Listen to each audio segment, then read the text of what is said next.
أعوذ بالله من الشيطان الرجيم بسم الله الرحمن الرحيم رب اشرح لي صدري ويسر لي أمري واحلل عقدة من لساني يفقهوا قولي اللهم صل على سيدنا محمد وعلى آل سيدنا محمد وأصحابه وبارك وسلم.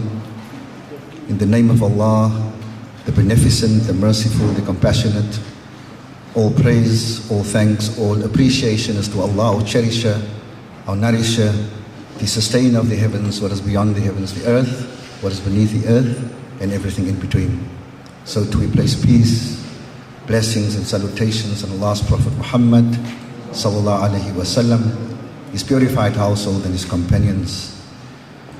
Respected A'imma, Shuyukh, honorable members of the judiciary, our friends from the legal fraternity, our esteemed guests from the academia, brothers and sisters, beloved youth, members of the family of the man we've come here to, whose life we come here to celebrate and to honor his martyrdom,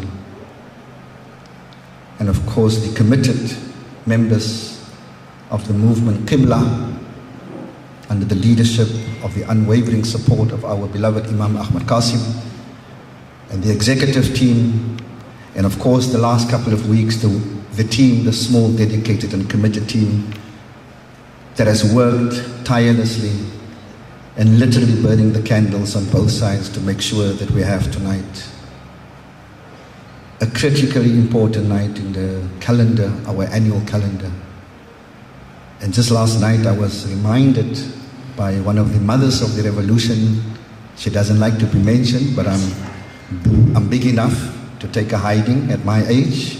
After all, she's a lifetime teacher, so she has the license to give me hiding in a good way. And Rashida Survey reminded me that it is befitting that we have tonight's commemoration just a kilometer or so away from one of the places that was so dear to our beloved Imam Abdullah Haron, just opposite. And it's a sore reminder that how we as a people were separated and segregated by tar roads and railroads and all sorts of other barriers.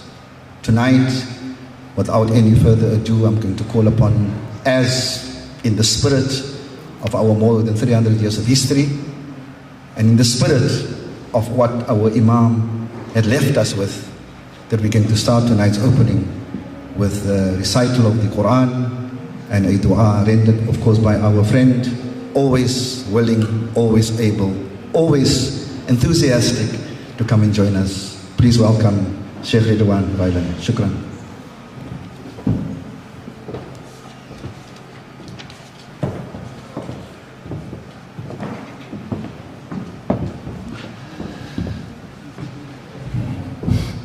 أعوذ بالله من الشيطان الرجيم بسم الله الرحمن الرحيم فاذكروني أذكركم واشكروا لي ولا تكفرون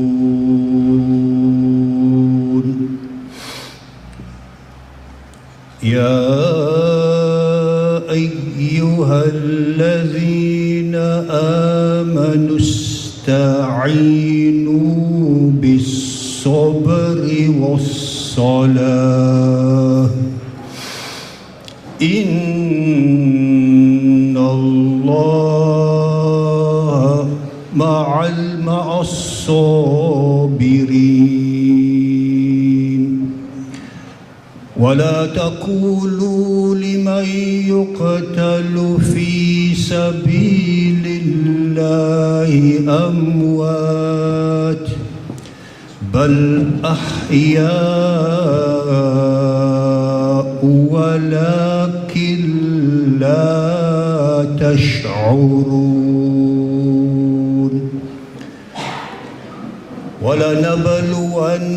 ولنبلونكم بشيء من الخوف والجوع ونقص من السماء ونقص من الأموال والأنفس والثمرات وبشر الصابرين الذين إذا أصابتهم مصيبة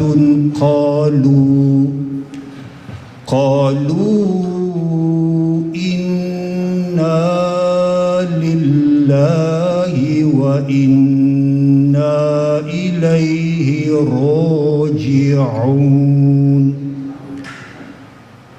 أولئك عليهم صلوات من ربهم ورحمة وأولئك هم المهتدون صدق الله العظيم. الفاتحة. بسم الله الرحمن الرحيم. الحمد لله رب العالمين والصلاة والسلام على أشرف المرسلين سيدنا ونبينا ومولانا محمد وعلى آله وأصحابه أجمعين. اللهم اجعل القرآن لنا في الدنيا قرينا وفي القبر مؤنسا وفي القيامة شفيعا وإلى الخيرات كلها دليلا وإماما. اللهم اغفر لهم وارحمهم وسكنهم وأسكنهم وروحهم وأدخلهم في الجنة. اللهم إن كانوا محسنين فزد في إحسانهم وإن كانوا مسيئين فتجاوز عن سيئاتهم ولقهم الأمن برحمتك يا أرحم الراحمين.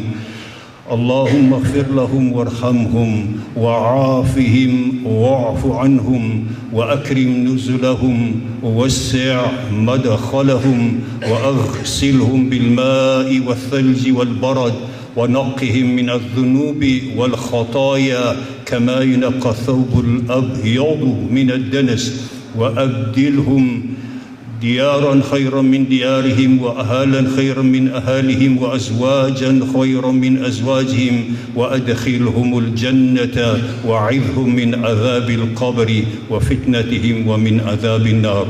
اللهم لا تحرمنا هجورهم ولا تفتنا بعدهم واغفر لنا ولهم وللمسلمين أجمعين.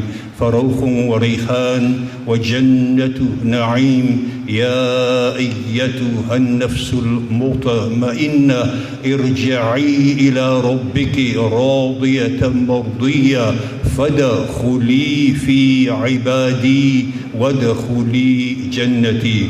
قال الله تبارك وتعالى مخبرا وآمرا: إن الله وملائكته يصلون على النبي يا أيها الذين آمنوا صلوا عليه وسلموا تسليما. اللهم صل على سيدنا محمد وعلى آل سيدنا محمد وأصحابه وبارك وسلم.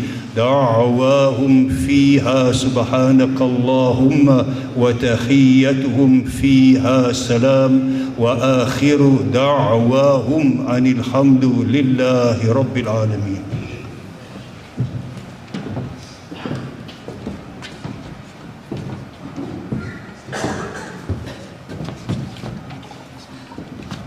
Shukran very much, Sheikh Ridwan Haron, always available when we call upon him. And so befitting that Sheikh had to recite those few verses of the second chapter of the Quran. I'm not qualified to unpack those verses. There are people in this audience that are far more qualified to be able to give a view and an interpretation and explanation of those verses. Suffice it to say that during the darkest times, it was those verses that kept us going and that we draw strength from those verses. In the one ayah when the Shaykh recited that, say not of those who have died in the path of Allah that they are dead, nay, they are alive, though you perceive it not. And perhaps tonight is testimony that 53 years later that we still remember the Imam, and of course the Imam is still alive. Shukran very much, Sheikh Ridwan. It gives us great pleasure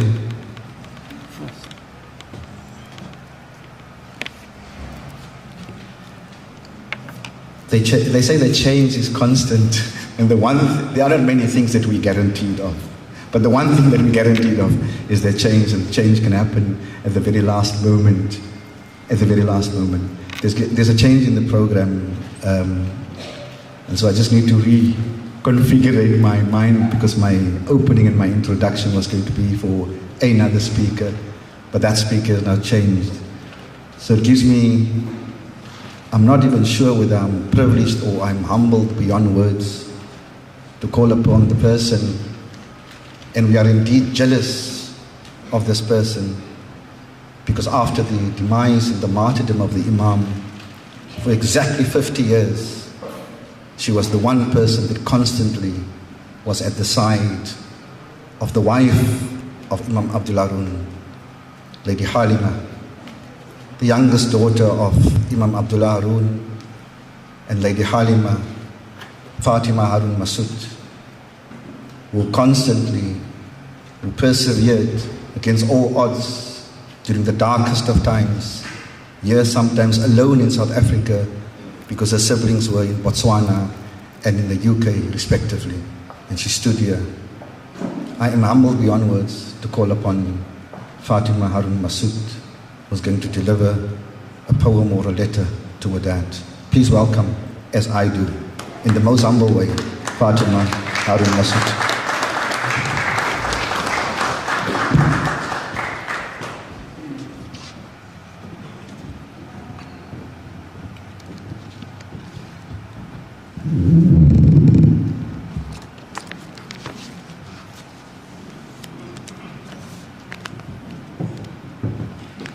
أعوذ بالله من الشيطان الرجيم بسم الله الرحمن الرحيم. O you who believe, stand out firmly for justice as witness to Allah, even as against yourselves, or your parents, or your kin, or whether it be against rich or poor, for Allah can best protect both.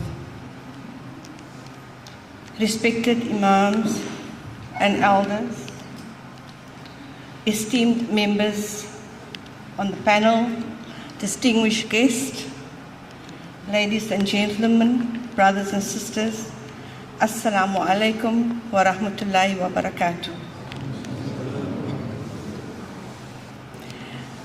So I decided that I will write a letter to my daddy, because while he was in prison, he had the privilege, I would say, he wrote letters out of prison to my sister, Shamila, and my mother, Halima. And he also wrote letters to the late Barney Desai.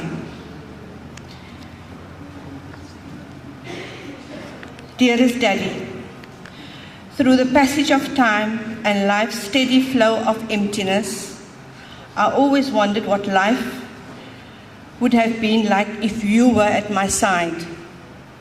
What if I could touch you, feel and smell you and hear you near me?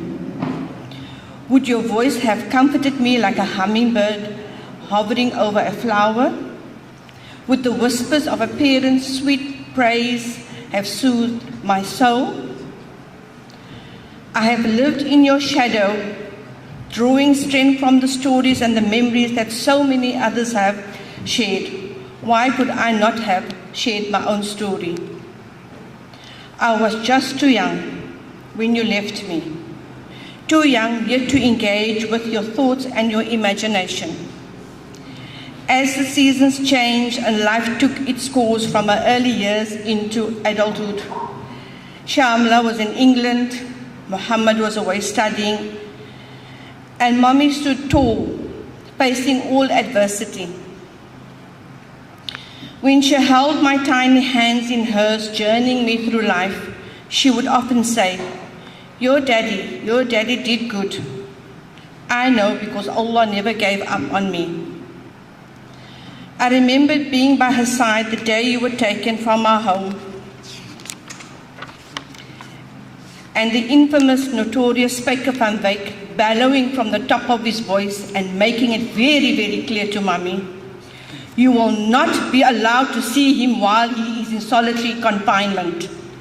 I remember looking up at her face, weeping, and seeing the deep, deep pain and sheer horror etched there.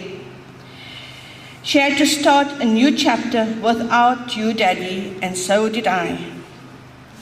Through all the passing years, winters and summers, I watched Mummy endure the burden of loneliness and struggle to care for us as a young family while you were in detention. And after your murder, Mummy had little support from the broader Muslim community or its leadership. I was inspired and in awe at her own natural creativity, watching her cutting and making garments for chic and stylish women. She worked hard, she worked very, very hard. No day passed by me watching her sitting in front of a sewing machine from sunrise to sunset. I would often ask her, Mummy, tell me about Daddy. Her eyes would light up with a quiver in her voice. She would be brave not to shed a tear. Mummy would say, your Daddy was a gentle and kind. He was a loving father and uncle to all. And he was often humorous. He was an exemplary Imam. He initiated youth male and female classes. He organized study circles and encouraged women to participate in all mosque activities. She continued by saying, you created discussion groups and established the Claremont Youth Association and encouraged everyone to read and published a monthly magazine, the Islamic Mirror. And he also co-founded and edited a monthly newspaper, was known as the Muslim News. With sadness in her eyes, she would often say she was not part of your journey outside of our home. That journey you traveled all on your own. It had taken years for us to speak clearly about all the elements of your life. It was as late as October 2006 that Muslim Views published reflections on the 3 painful, unforgettable days. Your son Muhammad finally wrote from his painful wounds. Day 1, the dreadful news. He was 13 years old when he opened the front door and saw 2 burly white men. With not a caring bone in their bodies, they coldly told Mummy that you had died as a result of having fallen down a staircase. She choked back her tears as the shock enclosed her with a profound sadness. She remained stoical for your sake and did not express her grief in front of your killers. She did not want to give them that satisfaction. Day 2, the stark evidence. While the family secured your burial place, these men informed her the next day that your body would only be released once an autopsy was performed. When your body was finally returned to us, Muhammad and others close relatives were allowed to perform the ablution rituals. He and those with him could not hold back the tears. As 13 years of age, your son witnessed directly the evidence of your brutal torture. How could he ever be the same again? Day 3, the burial. On Monday, the 29th of September, you lay in state in our home, which we would soon lose. Muhammad and I had to bid you farewell.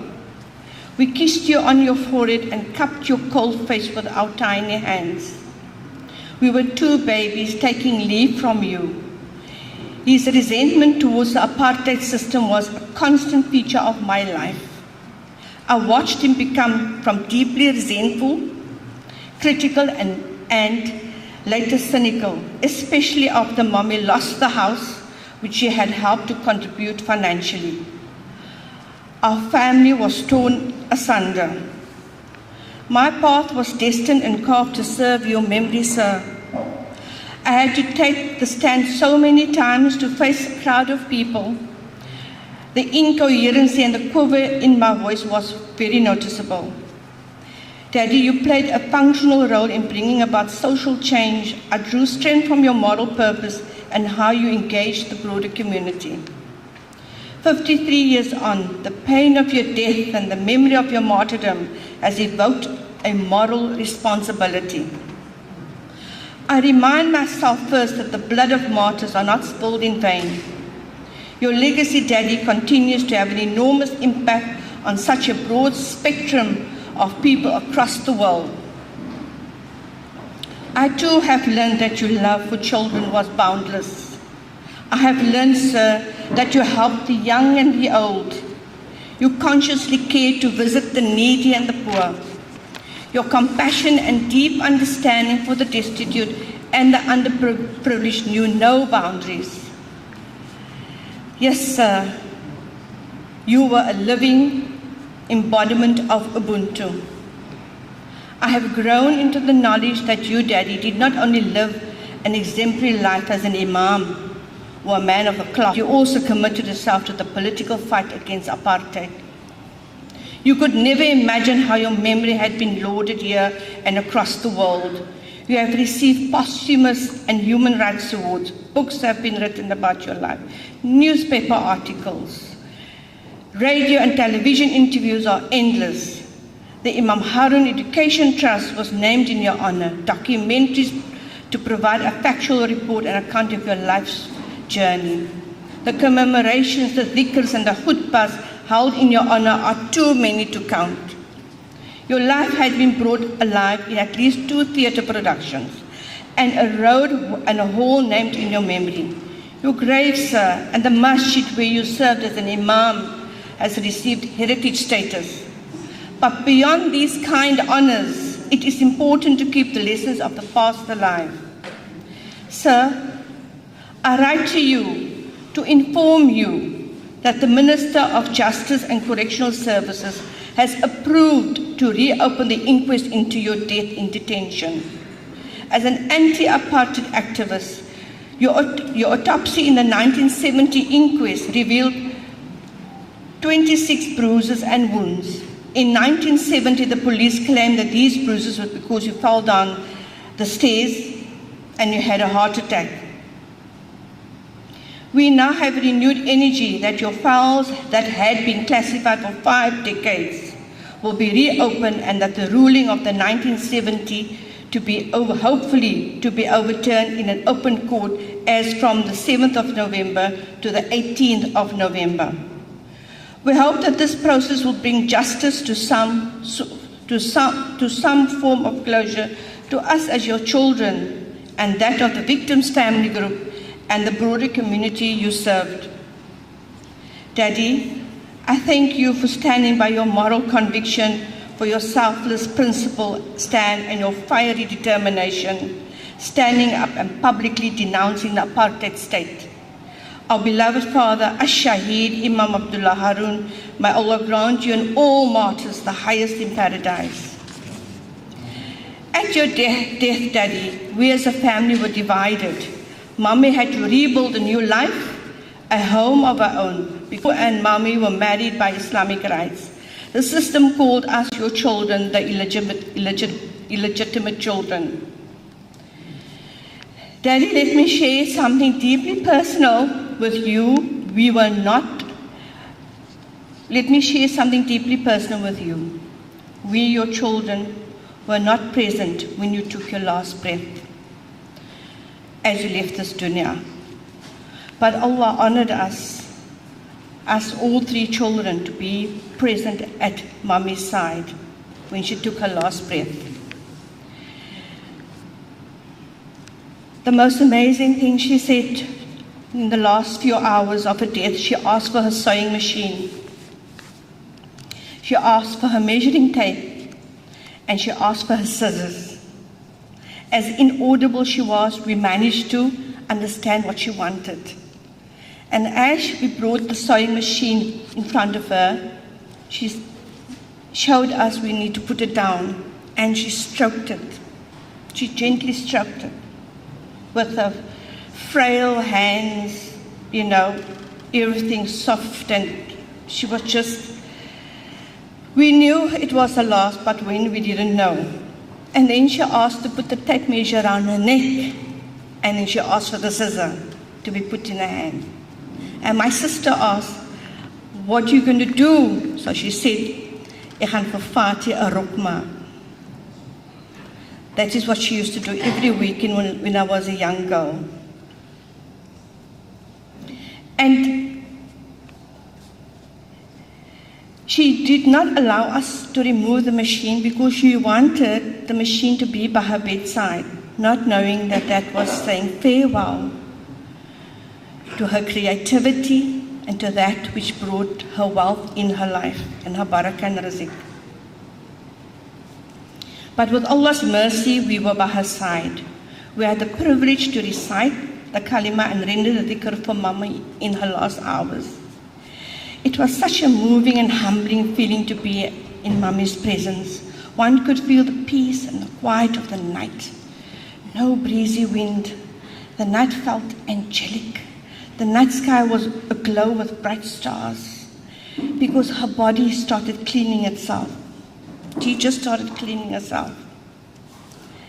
Suddenly, we heard the sound of the rumbling of thunderclouds blowing. It created a sound of a galloping of horses coming closer and closer. And as Mu'adhin said, Allahu Akbar, for the morning prayer Fajr, we witnessed her skin becoming pale and her breathing becoming periodically, and a tear cloth from her glazed eyes gently closing and taking her last breath.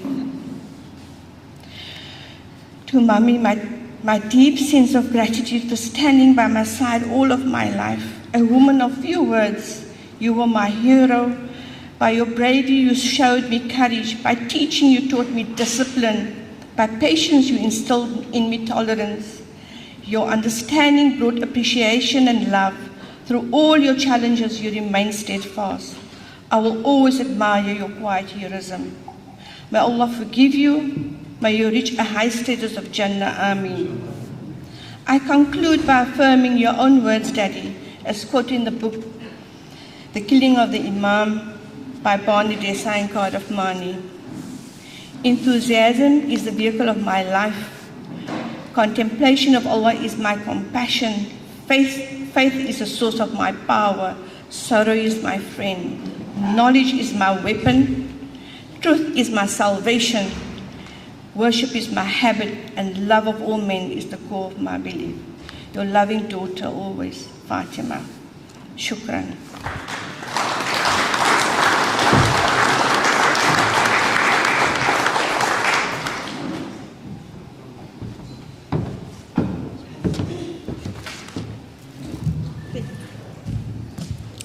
MC has many challenges.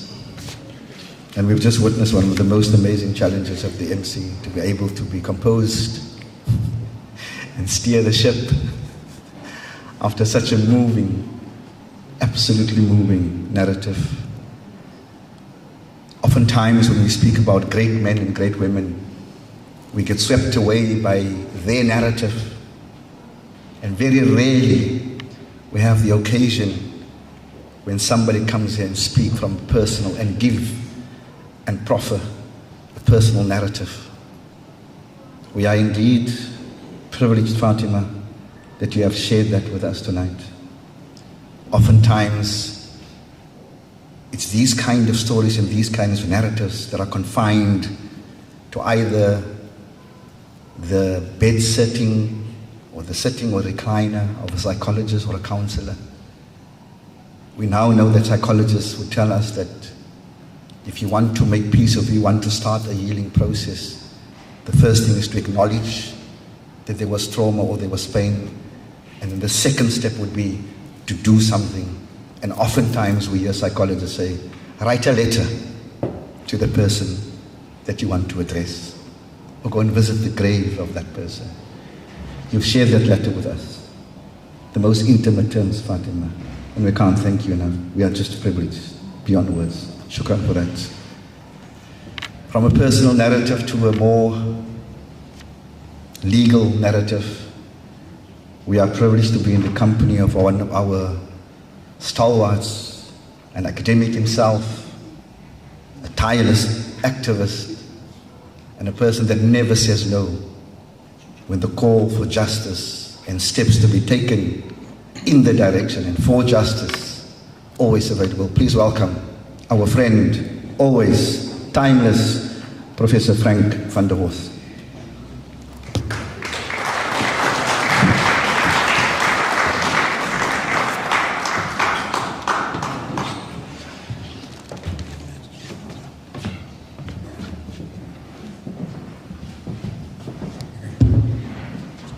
Thank you.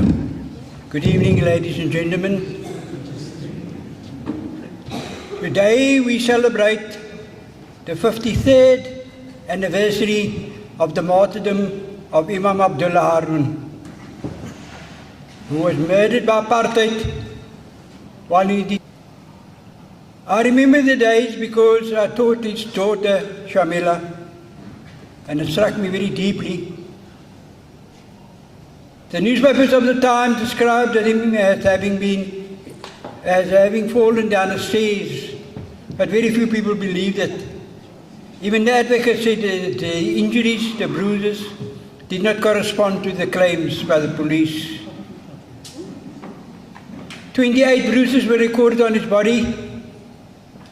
He had hematoma, internal bleeding at the bottom of his spine. 7th rib was broken. His stomach was empty, he wasn't fed, and they couldn't explain all the bruises. Even the Minister of Justice and the Minister of Police at a later stage in 1970, according to the newspapers, admitted that perhaps the inquest didn't cover all the aspects of the injuries, and there were some omissions. That already caused serious doubts as to the validity of the inquest and the conclusions they arrived at. Suffice it to say, Imam Haron was a victim of apartheid, of social discrimination, of oppression and exploitation. The reason why they had to get rid of him was because he was a thorn in their flesh. He was a man of principle, of strong convictions, whose religion and personal values and human values all coincided into one powerful whole. He was involved in his community, struggled with his community people, and built that unity for the people, by the people, of the people. This was his most significant development, both through his training as an imam, his religious training, and also in his values. He was influenced in various forms of life by religious teachings in Mecca, locally in South Africa, by friends who were involved in the political movement, in the Teachers League of South Africa, in the Unity Movement, in the PAC, Barney Desai, Sobukwe, and others who we met while he was teaching part-time, and who helped him in informing him of ideas. This built him a powerful value system of involvement in human affairs of his community and working for their social welfare. It's out of this momentum that he built his sound values, his great contribution that earned him such huge respect and value for the community. Today, we still respect him, we follow his traditions, we admire his stand. He was years ahead of most of the others. He broke down the barriers between people, involved himself in struggles in Langa, Nyanga, Gugulethu and elsewhere, besides his own community. He became a young Imam, Stefan Moss, and he started publishing newspapers like the Muslim News, which played a powerful role in creating ideas. In fact, his value contributions are mainly he involved the youth in critical thinking, involved the youth to gain new ideas, to advance their development and society, to become future leaders. to involve them in lectures with other people to so they can draw conclusions how they must measure up to improve themselves, society, and their community. This was a powerful development coming from a man who built himself up through his own strengths. In sport, he played a powerful role. He was the head of most of the non-racial sports movement personalities. He pioneered the idea of non-racial sport, of opposing racialism in sport. In fact, he was a powerful anti-racist in sport. He played sport, rugby for Watsonians and supported Primroses, and also cricket. He was against dirty play and said many balls will need money. But his main contribution was his opposition to the evil apartheid system. He was a victim of the Group Areas Act, which forced him to move from his old home in Lansdowne to opposite the city suburban City Park rugby grounds. He became a powerful man there, criticizing and giving value systems, ideas as to what is right and what's wrong, or what is good and what is bad.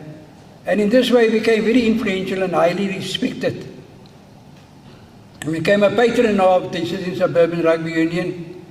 And in fact, when the apartheid system murdered him, he was buried from City Suburban grounds in probably one of the biggest funerals that Cape Town has ever seen, where people spontaneously rose to the funeral from different walks of life to show not only their respect for him, but to show their opposition to the apartheid system that killed him. It was a value system that spread to people all over the country, all over the peninsula. He built a new vision, a new approach, a system of standing up to the evil of apartheid. In fact, he set a system, built a system of built a system of struggle that we honor and respect. Today that is very important because the system is crumbling right around us, both internationally and nationally. And the struggles he fought for and struggled for are beginning to mature and to develop. And I briefly want to touch on some of the developments that are taking place around the globe and locally. Internationally, the world is moving slowly but surely to an international war. With Russia, China, Iran, and other countries, Venezuela, and so on, all moving to one side, with the Shanghai Cooperation Organization, the BRICS, the Eurasian Union, and other groups forming and joining forces in an expanding force, tolerating each other and working together to build common humankind and cooperation and healthier living conditions. On the other hand, we have the decaying system of imperialism led by America, which is decaying on its feet. They've run up a debt of 60 trillion rand, which they cannot repay, and which is getting worse now. They manipulated the system of making it zero interest rates, zero interest loans, and now that the interest rates are going up, they can't repay the debt. They're heading for crisis. The country is in deep economic troubles. Not only is the Federal Reserve in deep trouble, so is the Bank of England, so is the Bank of the European Common Bank, so is the Japan Bank. In fact, the West is in deep economic social trouble. And with the attack on Russia, and Russia counter-attacking by invading Ukraine to smash the Nazi groupings there, this has now led to a war on energy. And winter's coming in Europe now, autumn and winter, opposite to our summer. And the country there are suffering because they do not have enough heat, they do not have enough energy, they do not have enough power. There will be complete demonstrations all over Europe. It's already started in Italy, Germany, France and elsewhere. And it will get worse as the coldness continue. More than that, the inflation is increasing, forcing up the interest rates, is accelerating the bankruptcy of America. America is in a stage where it can be linked to the decline and fall of Rome, of the Roman Empire. Its society is decaying and breaking apart. They are allowing a lot of marijuana and narcotics to be sold in order to raise money to fight their wars. It's become a society that is split between the rich and the poor. Debt is growing in families, in education loans, in housing costs, in credit cards, banking credit cards, and so on. And all this is in fact accelerating the decay of America. And the final note will come when the countries of the East and the South and of Africa and South America combine their strengths and put an end to this misery. Now, the situation is such that we find that the value system that we're fighting for of equality in rights, equality in values, equality in human respect and dignity is coming together in a big way, both locally and internationally. Locally it comes with the crash of ESCOM, and ESCOM is going to take down the economy with it. Tonight we saw the darkness here prior to the lights coming on. The ESCOM power stations have got a lifespan of about 50 years plus minus. Most of them are near, very close to 50 years. 5 power stations are due to die next year. They go the way of Dock Road Power Station and Atlant Power Station. The trouble is they're not building any new power stations. I don't know how they expect to get the electricity out of the air. The situation is becoming very difficult, and the country is running into huge debt. A previous economic minister announced that South Africa has a debt of 1.6 trillion rand, and it was escalating at the rate of 20 billion a day. That has now increased. And added with COVID expenses, the debt is much bigger, and it's all going to implode on us sooner or later. The crisis ahead is such that we're going to feel it in many ways. In a great inequality in society between rich and poor, between the haves and have-nots, between those who denied proper education and those who are victimized, who want to establish proper education. Our society needs proper, radical redefinition of education. But unfortunately, our schools are closed, our best principals and teachers are victimized. They are kicked out of teaching. In fact, the opposite is happening, to destroy the education of our youth. The ideals of Imam Haron to build the education of the youth, of the future generation, of the future leaders is very important and absolutely necessary now in this day and age. We must now continue the work that he has built. Suffice it to say that SACOS is having meetings all around the country trying to revive the non-racial sports movement that he pioneered and set a line for development with the people like Hassan Hawa, A.B. Adams, Amanchi Adams and company, who built the non-racial struggle in such a powerful way. It is time that we reunite, that we reorganize ourselves in the image of the way that Imam Haron has led the way for us, to build a new struggle, a deeper struggle, a committed struggle of all human beings throughout the world. In that sense, we are now living in a new era, a very powerful era, an era where our youth is going to play a very important role, and we must train our youth and assist them. The youth has got energy, they got power, they got enough drive to build the new society.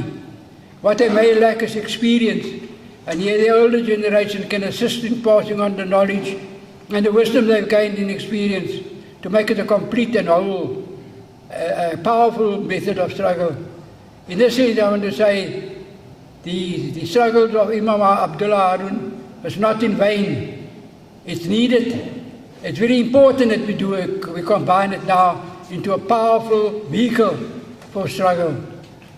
And lastly, I want to point out that I'm told that the inquest will be reopened. The other speakers will speak on that, and I think they will deal with it more powerfully than I do. Thank you very much.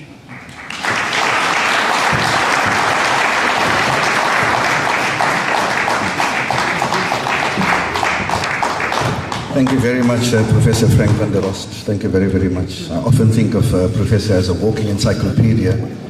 And even if we don't read for a few days, which we shouldn't do, be assured when you come to a talk by Professor, he's going to give you a global perspective, even if the topic is only about Imam Abdullah Haron. But it's also testimony that the Imam's work and contributions was not confined to South Africa or Cape Town, but globally. Thank you so much, Professor. Thank you very much indeed. We are appreciative of your contribution always. May I ask at this point in time just to call the Professor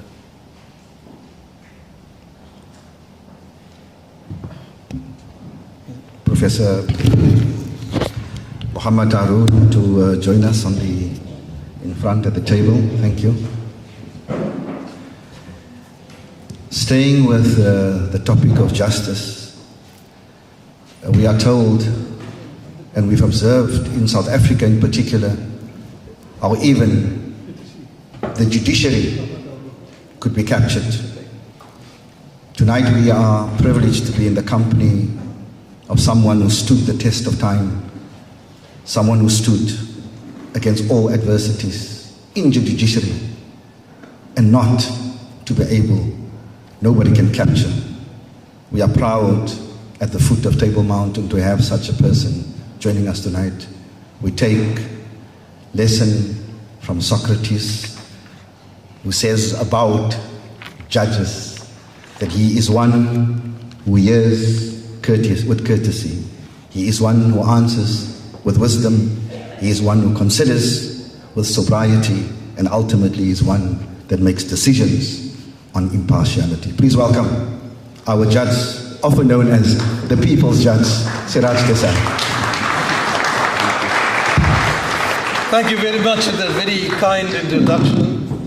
Bismillah ar-Rahman ar-Rahim. Assalamu alaikum wa rahmatullahi wa barakatuh.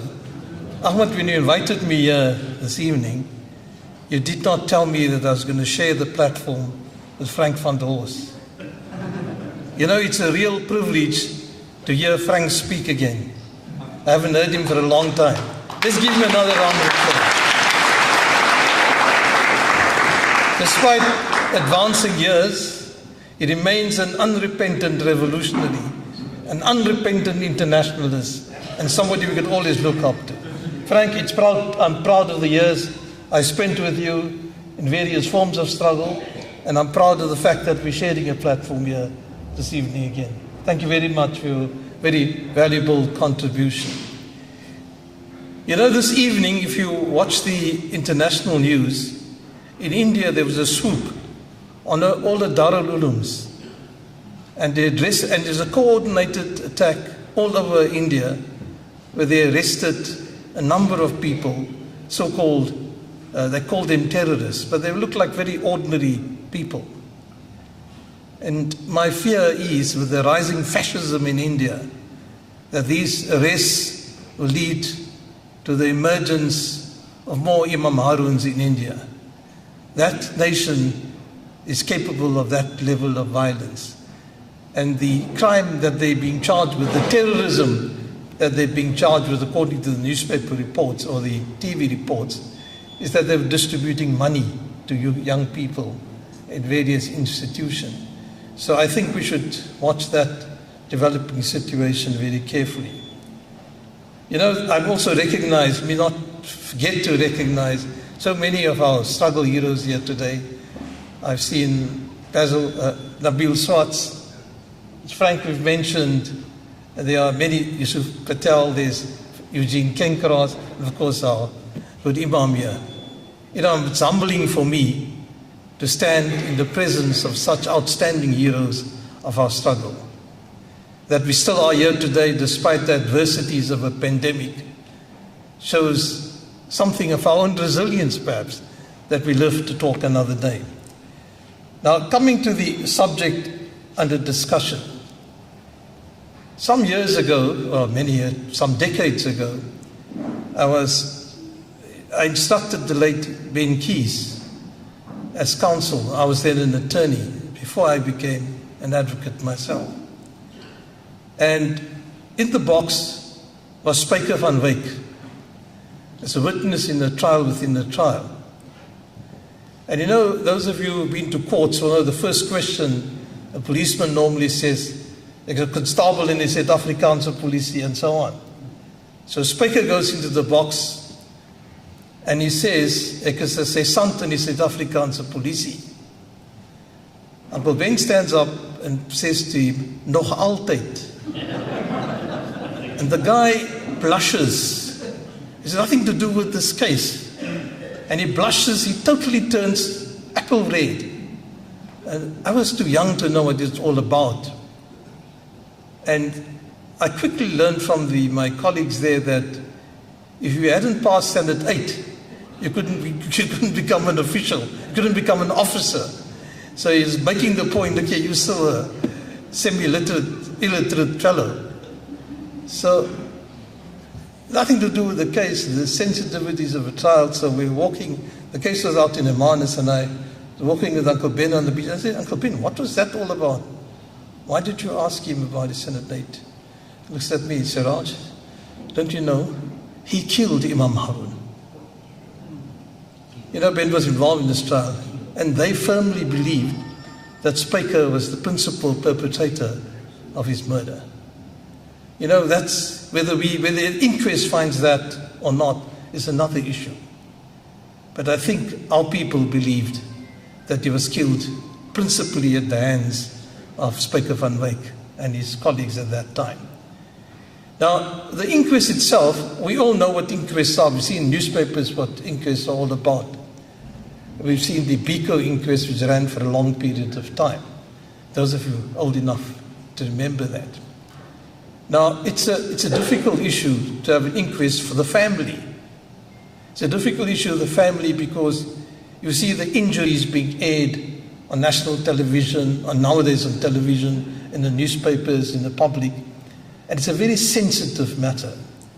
So when my colleague at the Foundation for Human Rights, I was the deputy chair and she was the executive director, she was obsessed with the idea that we should reopen the Imam Haron inquest. So she's coming to Cape Town to speak to the family. Now, getting the consent of the family is of vital importance in such an instance. They have to live through it. I'd raised it with Muhammad, who was an old friend of mine in the earlier stage, and he was a bit reluctant. So Yasmin, myself, and the counsel who's going to appear in the case, we went to their home, and we spoke to Fatima and the rest of the family that was there. I'm coming to that. But most significantly, as Fatima tried to jump the gun there, her mother, Halima Haron, was still very much alive. And we approached her, and I did the speaking. And I told Auntie, this is what we're going to do. Now, I wanted to get her permission because of the huge publicity that will go on. And she says, she gave me consent in so many words. And we have a photograph, actually, that confirms that moment when the old lady, despite the advanced years, wanted something done to expose the tyranny of his death. So we carry a heavy burden to ensure that, in fact, the inquest takes place. Systematic torture. The only inescapable conclusion of the injuries is that he died as a result of systematic and sustained torture. He was in solid size, policemen saw him, and something had occurred. Now we will have to subject that. The policemen have died largely, if not all of them. But the evidence will be ventilated in an open court. It will be done in a manner in which, logically and rationally, there will be debate as to what caused the death of the Imam. There will also be expert evidence, which the Foundation has arranged. Expert evidence will be less as to how possibly the injuries could have been caused. Moreover, above that, there won't simply be a district surgeon testifying, and the expert pathologist will also give evidence. And we hope through that the court will come to a proper conclusion.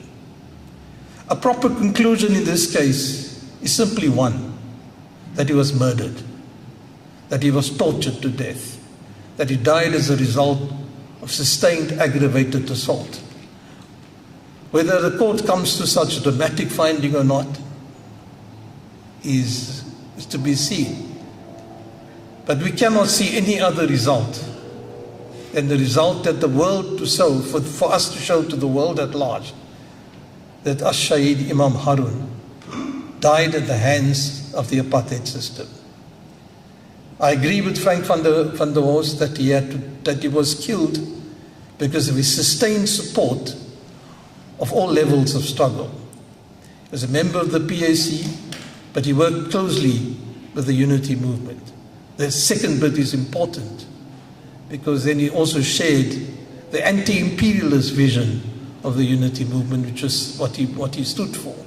And that is important today, as Frank has pointed out, developing in the world today. If I may just amplify one point, that the war developing in the world is a war developing for the reasons that is stated. And in addition thereto, the warmongering of Joe Biden, as stupid and as ploddy as he looks, is a warmonger of the worst appearing at this moment in history. I'm not saying that individuals cause world wars, but he'll be the spokesman for one of the biggest disasters occurring in the world today. As we share our thoughts with the Imam's family, as we share the thoughts with ourselves, as we remember the past, as we remember the devastation that apartheid wreaked on our lives, we remember and identify the problems throughout the world. We think of Palestine, we think of India, we think of all the other countries in the world where peoples are the victim of systematic murder and torture, which still carries on. There is my hope that we will create a new world. Thank you very much.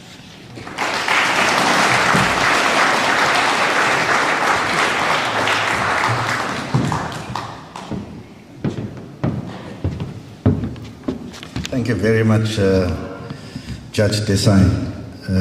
I thought there was something coming when we were showering Professor Frank van der Horst with all those praises, because in a way it shortened your speech. But I mean, that is how it works. Judges give those kind of decisions in the most concise way. Thank you so much. We've learned also in the brevity of your speech. Thank you so very, very much. We're going to move on to one of our friends, or one of our committed comrades, who always, unwaveringly, whenever we have this kind of commemoration and celebrating the life of Imam Abdullah Haron, whenever we call him, whenever we contact him, whatever his schedule is, he'll come. And we'll always listen, and we'll always in hope and inspired by the message that he always delivers without any doubt. Please welcome our friend, our comrade, Mahmoud Pacha. Thank you so much.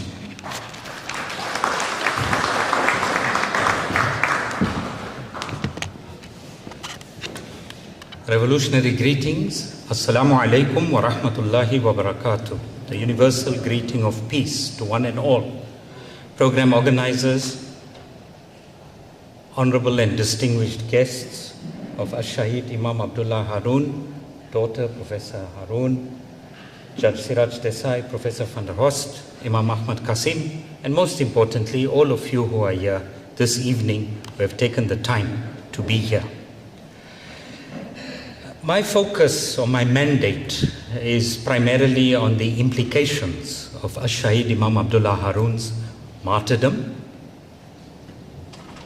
and the international bearing of his martyrdom. Because in an age of universal deceit, telling the truth, as Gramsci said, is revolutionary.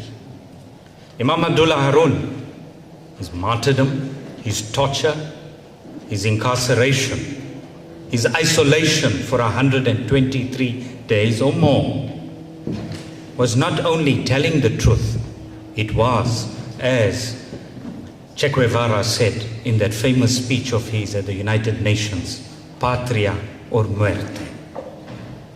And it is with the resonance of that Ash-Shaheed's imprisonment by the nefarious apartheid government served as the catalyst that helped transform social unrest in the landscape to the sons and daughters in the Western Cape, nationally and globally. It was only recently a documentary by Al Jazeera received much feedback that spoke of his inspiration to international revolutionaries as well. So the inspiration of this martyr, this icon, speaks against the neoliberal South African state and the profound and open crisis it finds itself in a global community that's racked by the same. Leadership, the moral criterion, is bankrupt, and it serves the needs of meism and capital. The current crisis is so serious that it is equated routinely with the most scary of capitalist crises, the Great Depression of the 1930s, which had placed a question mark over the very existence of the mode of production. Whether we speak about Eskom, whether we speak about the Reserve Bank, this mode of production, Soren Kierkegaard stated that the tyrants die and the rules of theirs are over. But the martyr dies and the rule begins of those who are revolutionary and stand firm on truth and justice. Our manual was revealed 1400 plus years ago, and that manual is referred to as Al-Quran. An exemplar of that, and an exemplar of that to us in this generation and time, is Ash-Shaheed Imam Abdullah Haron. He was a vocal opponent of the apartheid. He was anti-racist. He engaged with the Colored People's Congress, the Non-European Unity Movement, and the Teachers League, among other organizations that were mentioned earlier by the distinguished panelists as well. He was deeply involved in interfaith relations, not any of this Mickey Mouse candy floss stuff you see around where lots of dollars are being handed out and sheikhs for shekels, if I quote Sheikh Shoaib as well. It is a time where resoluteness is required, and the ultimate principles of each one of us is not only called into question, but must be acted upon. Ash-Shaheed Imam Abdullah Haron was also an internationalist figure. As we revisit how to approach the crisis and the profound crisis we are found in, he was responsible for the distribution of millions of rands worth of assistance to political detainees through the International Defense Aid Fund, which he arranged during his travels overseas. That is then. Little wonder then the South African government regarded him, or the illegitimate government in South Africa regarded him as a political threat. He was the ultimate man of conscience, remaining true to his principles.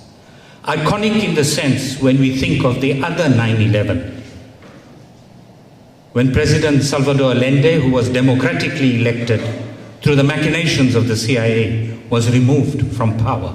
That is the 9/11 we should focus on, as opposed to the 9/11 of their Twin Towers. Globalization and free trade has hijacked our most powerful aspirations, the will to be just, free and fair. Corporations are granted rights and absolute irresponsibility through trade laws. The meltdown began a decade earlier with the implosion of a host of flagship financial institutions in the most advanced capitalist societies, and continues to this day with the economic decimation of a number of weaker capitalist states, including South Africa. The livelihood of millions in the so-called third world, which we must call the majority world, is being destroyed. And trade agreements privileged arbitrary, technocratic corporate decision-making about the limits of regulation and market. The Imam's selflessness and conviction for the greater good exemplifies the lack of principle in these challenged contexts we are in, perpetuated by individuals and supposed post-apartheid era and post-colonial former liberators In academia, we say these POCOs and POMOs, they are the conduits for the continued exploitation of people under their rule. Needless to say, the contemporary crisis is neither sudden nor short-term aberration. For more than a century already, capitalism as a mode of production has been in historic decline, racked by an ever-deepening contradiction between relations and forces of production. As the former increasingly has become an obstacle to the development of the latter and everything that Imam Abdullah Haron stood for. Since the early 70s, the internationalist capitalism has morphed into neoliberalism and has lurched from crisis to crisis, like a drunk who has lost his way. Certainly, it is indisputable that the current crisis is not conjunctural. It is the latest explosion of a bankruptcy which goes to the structural core of the mode of production. And how welcoming are the so-called Islamic states? Those who have entered into the so-called Abrahamic Accords, and those that are following, and those that were behind the veil curtains have now come out openly to embrace the Zionist entity. Would Imam Abdullah Haron have done that? Absolutely not. In 1975, the great intellectual and Pan-Africanist Walter Rodney said, Africa is on the move. Definitely, when you look at the incarceration, torture and killing of Ash-Shaheed Imam Abdullah Haron, that line should stay with us as Africans, as Muslims, and in particular, those who have fought against oppression and injustice. What did Walter Rodney mean when he said that line? Africa is on the move. In 1974, the previous year, the African National Liberation Movements defeated the Portuguese to win the freedom of Angola, Cape Verde, Guinea-Bissau, Mozambique, and Sao Tome and Principe. Most of the countries in the African continent had won their freedom. South Africa, Southwest Africa or Namibia, Zimbabwe or Rhodesia, as well as Djibouti, Seychelles, and the others still remained in colonial hands, apartheid hands. It was only those individuals like Ash-Shaheed Imam Abdullah Haron who, to us, enlighten our path like a candle burns itself out to shed light for others.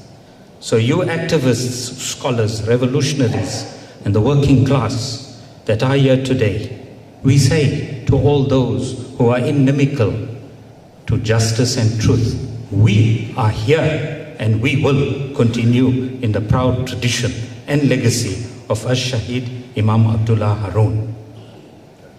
There was a refusal on the African continent to submit to the rule of the colonial master or the boss here in apartheid South Africa. Anti-colonialism and anti-apartheid was fierce in South Africa and across the continent. There were already signs of ugliness. Kissinger, who's still around, hopefully following the Queen soon, is head planning with Nixon at the time, the overthrow of Salvador Allende that I alluded to earlier. They sounded just like mafiosi thugs, gangsters in the White House. When Kissinger warns that the model effect of Allende's reformist democracy can be insidious, he tells the CIA director Richard Helms, "We will not let Chile go down the drain." And what did Helms reply? "I am with you." Not an iota to flinch or unconscious. When the slaughter was underway, Kissinger dismissed it as a warning to his senior officials on the scale of repression. He then told Pinochet, "You did a great service to the West." How many of our leaders today are doing a sterling example of the Pinochets of yesteryear? Let's be honest about it. Whether it's in academia, whether it's in the courts, whether it is in schools, and in our corporate entities as well. We need to seriously interrogate those things, because the Imam and his honor is not something we pay vain lip service to. We must cherish that. We all were moved by the opening rendition, the letter written to the Father. It moved all of us. I could see the tears myself. Let it not be in vain. Understanding Kissinger's criminality, When we look at the Villa Grimaldi and the torture that took place in Chile, like the John Foster squares here, that some of our stalwarts have been guests of, the others who were here on Robben Island, and scattered throughout the Republic in different cells. When we understand that criminality from Kissinger to Verwoerd to the de Klerks, we must understand that that criminality was vital when trying to fathom what the US calls its foreign policy. They were instrumental in the execution of Lumumba. Kissinger remained influential and does so till today in Washington, admired by many, consulted by Biden, Obama, and the rest of that gangster organization. When Zionist Israel, Saudi Arabia, Egypt, Bahrain, Turkey commit crimes with US collusion, yes, Turkey too, don't be fooled by Ertugrul. The United States has a base in Incirlik, and from there it launches its assault in the whole region, devastating to this date. Thousands of Iraqi children are born deformed because of that. They are complicit in that as a NATO member. Justice, no matter whom, no matter where, no matter when. Ash-Shaheed Imam Abdullah Haron, Malcolm X, and the rest that have paid the supreme price of patria or muerte. It is important then for us to understand that this impunity and collusion and the hypocrisy that reigns supreme is pure Kissinger. Manufactured consent, as Chomsky would have said. Syria must not have chemical weapons. Iran must not have nuclear weapons. Look at South Africa. The only nuclear power on the continent can't even keep the lights on. But Zionist Israel can have them and use them. Iran must not have that nuclear program, for domestic or other. And now we can see what's happening there. Regime change 101, classic. This is known as realism or realpolitik by Anglo-American academics and think tanks that claim expertise in counterterrorism and national security, which are Orwellian terms, meaning the opposite of what Imam Abdullah Haron stood for. The doctrine of realism was invented in the US post-World War II and sponsored by the Ford, Carnegie, and Rockefeller Foundations. The OSS, the forerunner of the CIA and the Council of Foreign Relations. They are telling us that the decommissioned power station now is going to become a training site for alternative energy. But these very same endowment entities from the US are funding them. So we'll see where that project will go, on a long road to nowhere, probably. The cynicism is warranted. It's not unjustified. We live in an age where the new cannot be born yet, as Gramsci said in his prison writings. Such a transatlantic consensus often cleared its echoes in Britain, with the British elite enduring nostalgia for empire. Even now, you see it in that funeral.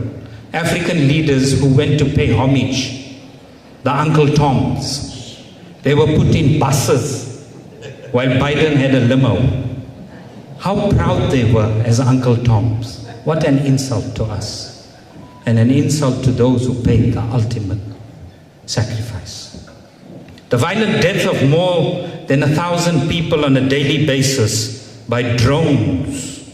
These push-button fantasies are lethal. Obama authorized more drone killings than both Bushes put together. Shocking.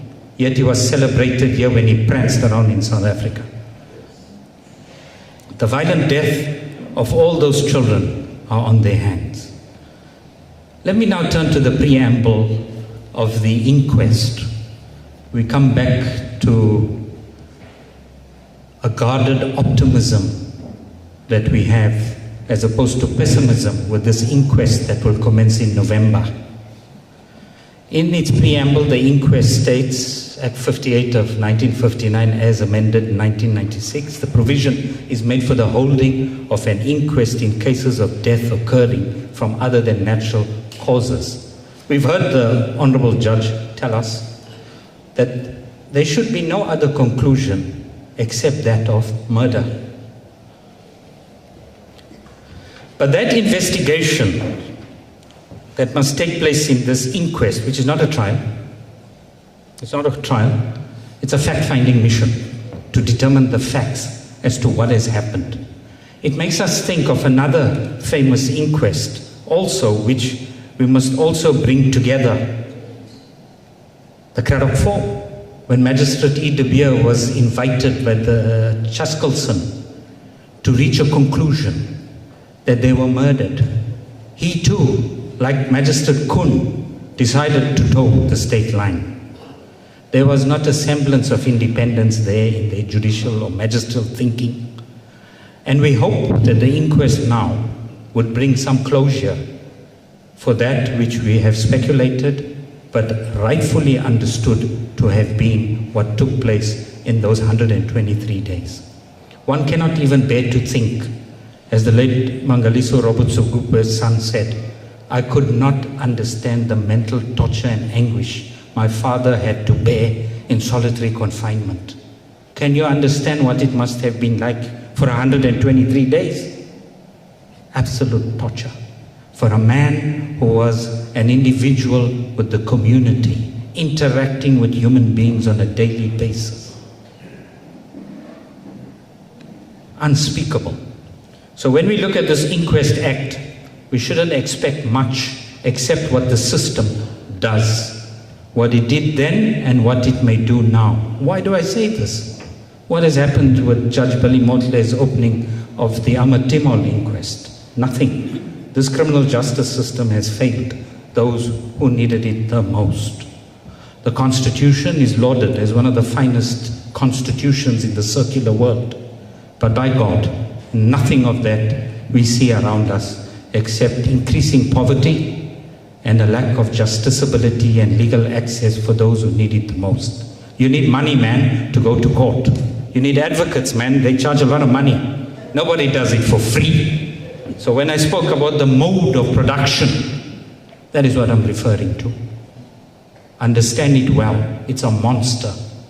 We can't accept this nonsense. The most important purpose of an inquest is to promote public confidence in the criminal justice system by reassuring the public that a death from any unnatural cause will receive proper attention and investigation, and that appropriate measures will be taken to prevent similar occurrences in the future. What hogwash when we look at the history of all those who gave so much so that we can enjoy so much more.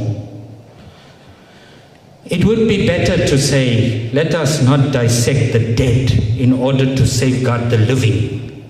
The Wouter Bessons, the Major Craig Williamsons, the General Tini Groenewalds, the Magnus Malans, and all who died peacefully, while our people still languish in abject poverty. So let's hope this inquest brings closure not only to the family that needs it more than all of us after 5 decades, 53 years, for us all, like our sister said, for all the families that lost loved ones. The current crisis has placed on the agenda also the interrogation of the legal form in South Africa. Law is a crucial element of the regulatory structure of South Africa and makes a significant contribution to the reproduction of the societal relations of the production of this mode that I'm speaking about in this neoliberal context. The rule of law is the front piece of the South African neoliberal project and is considered to be emblematic of the liberal ideals of liberty and equality, not ours, the Eurocentric ideas of what is liberty and equality, in combination with a culture of human rights constructed by them, not by us. Whatever happened to Ubuntu that was so famously used in S versus Makwanyane, touted by the late Reverend Archbishop Desmond Tutu, which granted amnesty to those very same perpetrators and killers that got away scot-free. The torturers of our Ashley Creels and Anton Francis, those captains retired with security jobs at the Cape Town International Airport. Neil Barnard also is living off a healthy pension. Ministers of police still walking unassuming, as though they've done nothing and the albatrosses of their necks have been put aside by the 94 so-called miracle. However, the extended crisis of neoliberalism has placed the rule of law under severe pressure as increasingly more neoliberal states locally on the continent increasingly embrace authoritarianism. Just today, we hear how a fascist-loving young teenager has become the Prime Minister of Italy. Viktor Orban, Hungary. Jair Bolsonaro in Brazil. And that prancing prankster in Ukraine. Fascists, neo-Nazis, extremely right-wingers. And in India, Modi. Let's not even go there. The genocidia is walking free, welcomed in all the corridors of power, from the gangster house in Washington to the Zionist house in occupied Palestine. We are beginning to learn, wrote Edward Said in his book Culture and Imperialism, that decolonization was not the termination of imperial relationships, but merely the extending of a geopolitical web that has been spinning since the Renaissance. The new media have the ability to penetrate and shape our thoughts in a particular way, in an age when we are bombarded with so much of information. At our fingertips, ignorance reigns supreme. Think about it. Gramsci's most quoted phrase in his 1930 statement, the crisis consists precisely of the fact that a new cannot be born. In this interregnum, a great variety of morbid symptoms appear.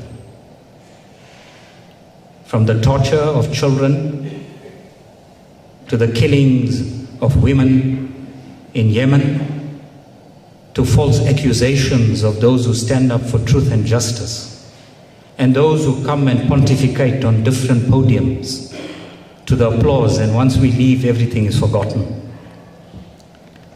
Depending on the prevailing social and political conditions in this period, those morbid symptoms can take highly violent forms, such as fascism, fully fledged. The history of modern countries are drenched and born in blood. We have re-entered a situation where the old is already dying and the new cannot yet be born. The hitherto weakness and the fragility of the forces that are progressive have meant that the accelerating crisis that we are in, locally and globally, has mostly benefited the rise of the right and authoritarianism across the globe. It is our duty as South Africans, as resilient as we may be, to think anew and afresh, because the new will be born and the seeds are there for the flowers to bloom. I remember when we went to Maitland and each school child took a rose to commemorate that plaque where the so-called slipping of the stairs took place. Each child put a rose there. It is now 2022. Those roses have wilted away. Are there more to bloom? More to be born? And I think we can take leave from Imam Abdullah Haron's example of transcending the activist scholar frame, recognizing that being a scholar means becoming a leader and an exemplar for the wider community who has a religious duty to be a voice of moral clarity to the people. His training in mainstream and traditional Islamic teachings, experiences and suffering requires of us to speak out and act firmly and courageously with wisdom and lend whatever support we can to the oppressed, their families. Maybe not everyone with that training can do it, but some do, and those that do are obliged not to side with oppression. His imprisonment by the government served as the catalyst that helped transform social unrest into political action then, and may it do so now, going into the future. Shukran.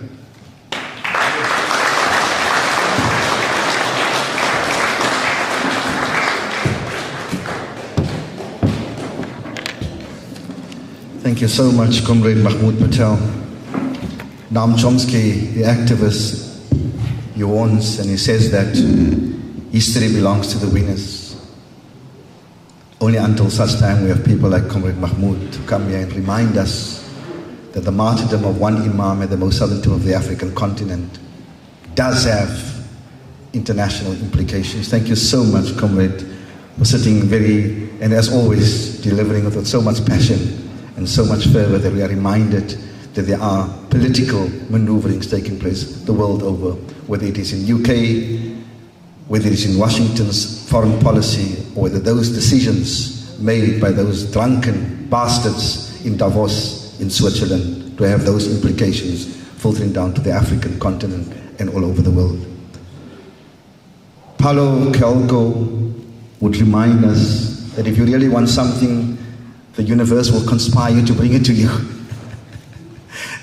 It is by no coincidence that we started the proceedings with the youngest daughter of the Imam Abdullah Haron, and we're going to conclude the proceedings officially with the son of Imam Abdullah Haron. We are always privileged to have Professor Muhammad here for many years. I don't know if he's still in Botswana and Gaborone, but whenever he's in Cape Town, we have this commemoration. He always comes and joins us. And it is difficult whenever we have to call him, that when his dad passed and he was a 12-year-old young boy, and he has to come here and to address people on the martyrdom of his father, and he has to almost put aside and disassociate himself from his own feeling, and to deliver in pure, clear academic terms and the impact of his father and his father's contributions. And therefore we are beyond words privileged to have him here. One little thing that comes to mind a very few years ago when I had the honor to also call Professor Muhammad Haron to the podium. And of course we are engrossed in certain ayahs, particularly when it comes to martyrdom. And I did not complete the series of ayahs starting with 153 in Surah Baqarah, ending with 157. And I stopped at 155 because it was the most famous ayah. Professor Muhammad Haron came up, and despite his own feelings, despite his deliverance that he's about to do, in the most gentle of ways, and I will never forget it, Professor, he said that the MC, just for the sake of completion, may have said that verse 156 talks about when a calamity or a disaster befalls you, you say, verily from Allah we come and verily unto him is our return. And those are the people with whom Allah sends his blessings and his mercy. And those are the people who are rightly guided. Professor, I will never ever forget that. Thank you so much. It gives me pleasure to call you to the podium once again. Thank you so much.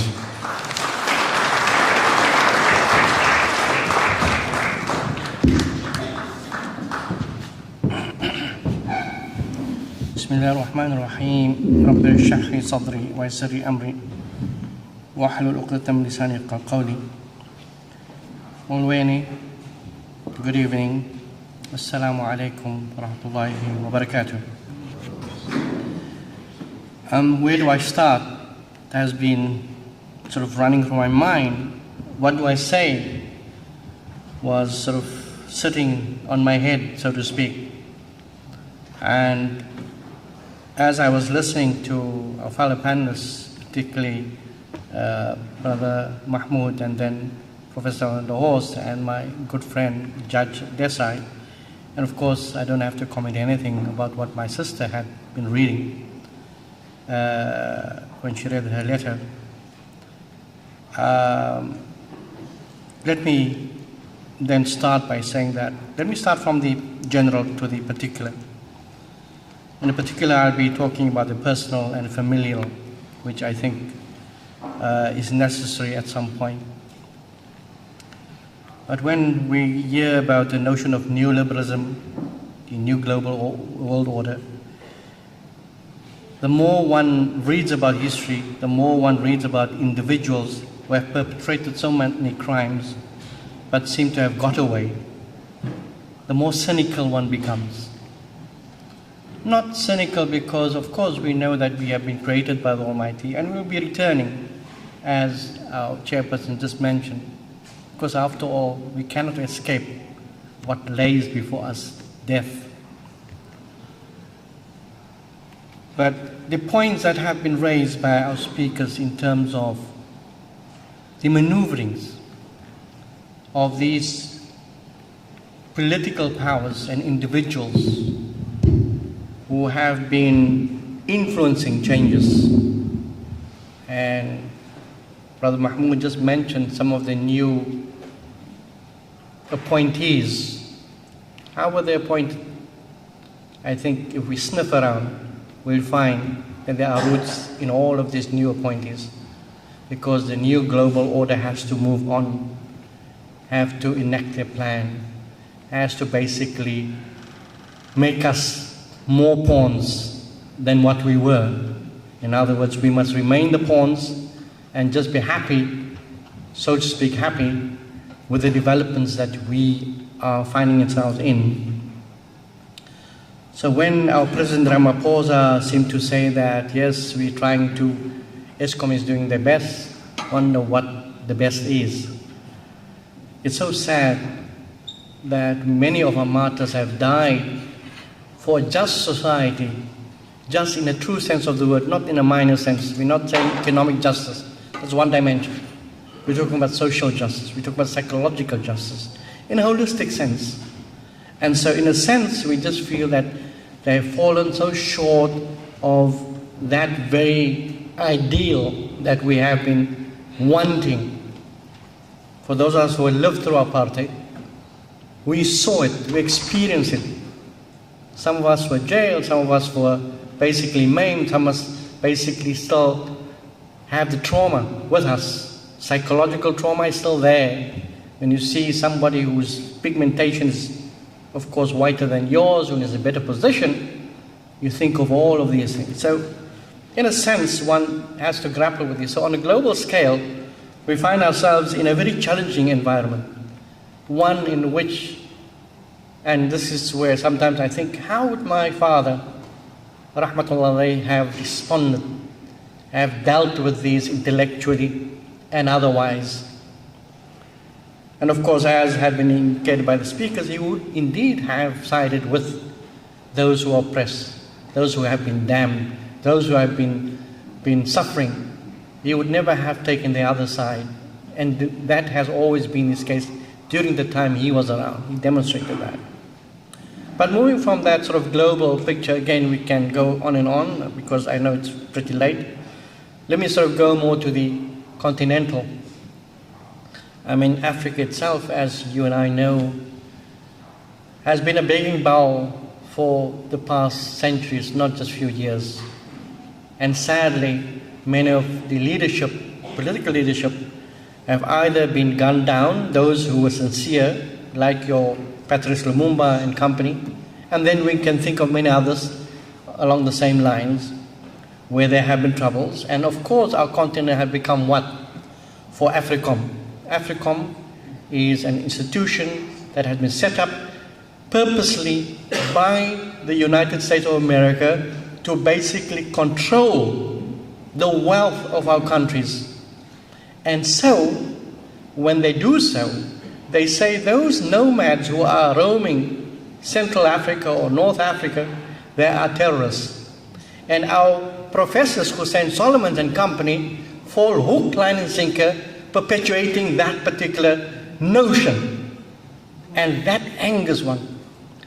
That disturbs one internally, to a point that you ask, how can an intellectual perpetuate such rubbish when those poor people are suffering because of what these capitalist nations have been and are doing and will continue to do, not unless we get together our African continent as a collective. And that, I think, becomes more and more critical.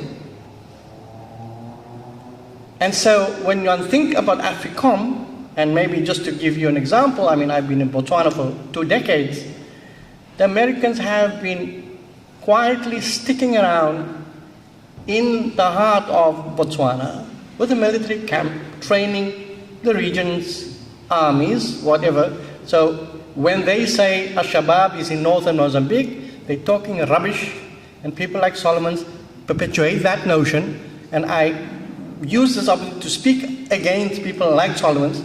He also worked for a group that runs a Middle Eastern Studies project online, to which many unassuming Muslim individuals write to and contribute to, not realizing these fellows are there to even intellectually enslave you. You must perpetuate ideas that fall in line with their project. You come up with something different and think out of the box and out of what they want, your article will never appear because it's not of relevance to them. They have their agenda. And so, when one thinks of the content itself, we have, unfortunately and sadly, you look at East Africa, you look at North Africa, you look at West Africa, and of course, we in Southern Africa, we have been and continue to be enslaved. The mere fact that the TRC did not succeed what it's supposed to have done, the mere fact that some politicians have been colluding with the past system to cover up some of the atrocities. I mean, the names that were mentioned, your Craig Williams. I know Craig Williams is around. He sometimes watches what one writes. And so you pick up, in the thread as to who's been watching you, because they do watch, they try to find out, because they know they're under the microscope. And so you have people like this. You have your Basson, who walks the corridors, very sort of proudly, without being sort of taken in and questioned and jailed for the murders he has committed. Of course, he won't acknowledge that. But the point of the matter is, these are the things that one sort of grapples with. So intellectually, when you look continentally, of course, we don't only have to look at South Africa, we can look at our sister, our neighbor, Mozambique, which is suffering. Northern Mozambique in Cabo Delgado, the problems with those, and of course, just as a matter of information, it's predominantly Muslim communities there. And they have been there not for 2 or 3 decades, they have been there for a few centuries. But our history books do not tell that story. And so those communities remain in poverty. And what happens? The French Total and your British Shell and the Dutch Shell and other companies, they control the region and the wealth. And they've discovered so much minerals there that the locals have to be described as your terrorists. And unfortunately, Maputo has to toe the line. Otherwise, it's a totally different story. So, speaking about that on a continental basis and regional basis, let's just come back more to the communal. I think communities itself have been engulfed in so many challenges that we sometimes just feel so heart sore that we can't do more, that you can't even speak out, you can't even do something to change it physically so that people can enjoy the fruits of what lies in the belly of South Africa. I mean, like we had said, for 2 decades we have been in Botswana. We used to drive down from Gaborone down to Cape Town. And what do you see along the line? So many squatter camps. And you ask, why should these poor people suffer when we have so much wealth for every citizen, let alone those who have immigrated and have now become resident in South Africa? Leave them on the side. Our own citizen, every child should have been covered financially, materially. In other words, there should not be any poverty. But what do we see? Stark poverty. Poverty is in our faces. Why is Mustadafin around, for example? It's because to help these poor, but when you ask who's behind the poverty, then it's a different question. Then you have to look at it totally differently. But be that as it may, I think as Muslims we know it is our duty, even though there are other forces and certain forces involved in perpetuating the circumstances that our communities are in, we need to do our duty to assist. Because we know from purely Muslim perspective that our deeds are recorded. And we will be responsible as individuals for what we did. And so communally, we will be responsible for what we did as communities. And so therefore, there's no excuse to say, well, Mustadafin is there to basically help. No. Mustadafin as a conduit towards the good. And I think so many other organizations like Mustadafin, your Zansavs and so forth, they play that particular role. So we therefore need to consider all of that. I mention these partly because when we think back of the life of Imam Abdullah Haron, he tried in his little ways to work towards organizational structures. Why? To fill those gaps. When he basically, of course not only him, but his sort of congregants who were supporters of him, his fellow SPEF or TSL, Teachers League members who were part of the congregants, who were part of the Unity Movement, they were all congregants there, but they were intellectually so active, they had to do something. And of course, him coming with his ideas drawn from Sayyid Qutb, who's been vilified by Sisi and company, or people like Maududi, who's also been vilified, and what we heard earlier on by Judge Desai about what the right-wing Indians are doing, the government is doing, is totally to undermine the Muslim dignity. And this is what is not only happening in India, it's happening in different parts. Aligarh, as a university there, have been told you do not prescribe the books on Qutb or Maududi or any of these people whom they consider right-wings. How ironical. These very right-wing murderers are doing that. So should we perpetuate that? So we need to think about the issues. The same happened at our other university. Sisi had commanded those shuyukh to basically see that they do not mention the Ikhwan al-Muslimun, the Muslim Brotherhood. I mean, how sad. And yet, some of us fall hook, line and sinker with the government that is there, thinking that Sisi, and maybe we should use the Afrikaans word Sisa, because I think in no way can we identify with the policies. He came through the back door, killed Mursi, killed many of the Ikhwan. Whether we agree with the Ikhwan or not, politically or whatever, that's not the issue. It is the human rights of those communities that have been basically dashed, so to speak, because they worked towards it and they were undermined. But who assisted them is the question. You're Mr. America, you're Mr. Britain, you're Mr. France, and you can go on and on. In other words, the West have been fully backing and supporting as long as these autocratic governments remain in power and serve the interests along with Mr. Zionists in the neighborhood, then that is what, of course, they would want. So they do not want voices that utter a different story, that articulate a different view, that basically try to influence a different understanding of the socio-political, economic circumstances. So we need to sort of look at it in that light. So coming back to the community itself, the community needs to re-look at itself and look at exemplary individuals like Imam Abdullah Haron. He was not a perfect being. Let me point that out to as a son. Like we all are, we're not perfect. But he tried to act as best as he could in the circumstances that he found himself. From 1955, when he was appointed Imam, right up to the day he was killed or when he was apprehended on the 28th of May, 1969. As a father, he was always loving. There's no day that one can think that this man never bothered about his children. We were spoiled brats. And so in a sense I can go on and on to give examples of how he spoiled me as his only son. He spoiled his elder sister with a piano.